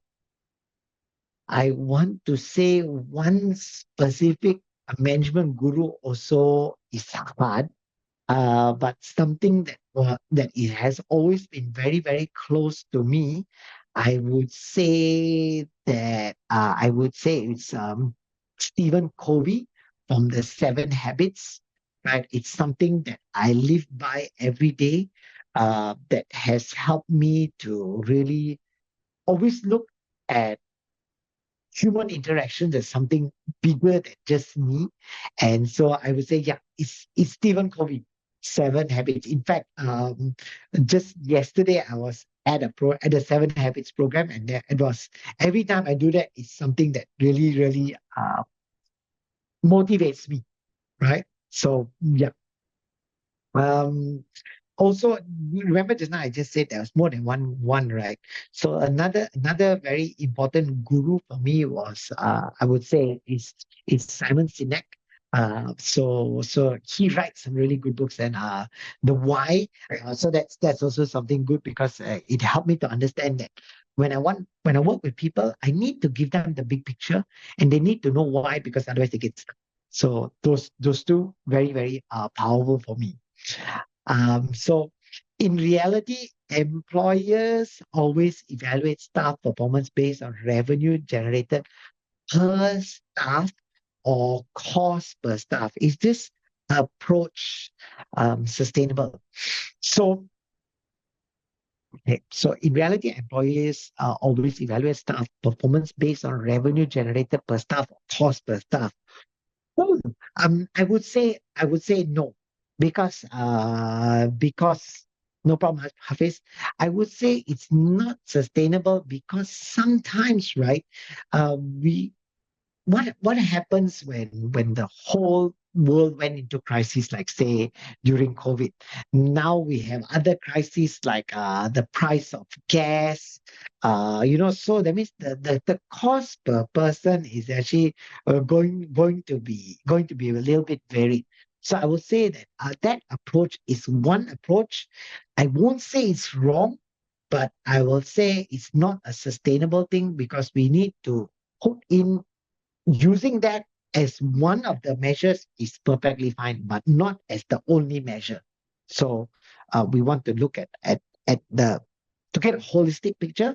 We look at different things, right? Because in the end, right, cost per staff or revenue generated per staff may not be the only way to look at things. So uh, looking at it, using it partially is perfectly fine. Using it in its entirety as the only thing, I would say it's not sustainable. But wow, that's a really good question. No, thank you. I like that. No other questions, ladies and gentlemen. So again, if you need any extra information, please feel free to drop me an email. That's free information, just in case you thought of something and you just want to have a question. If I can help, I'll be more than happy to help. And if not, ladies and gentlemen, it is now 4:59, and I guess we are done with our program. Thank you so much for your participation and for being with me throughout the entire thing. And I hope I was able to share some interesting things with you guys. And have a good Friday and a happy weekend, everyone. Thank you.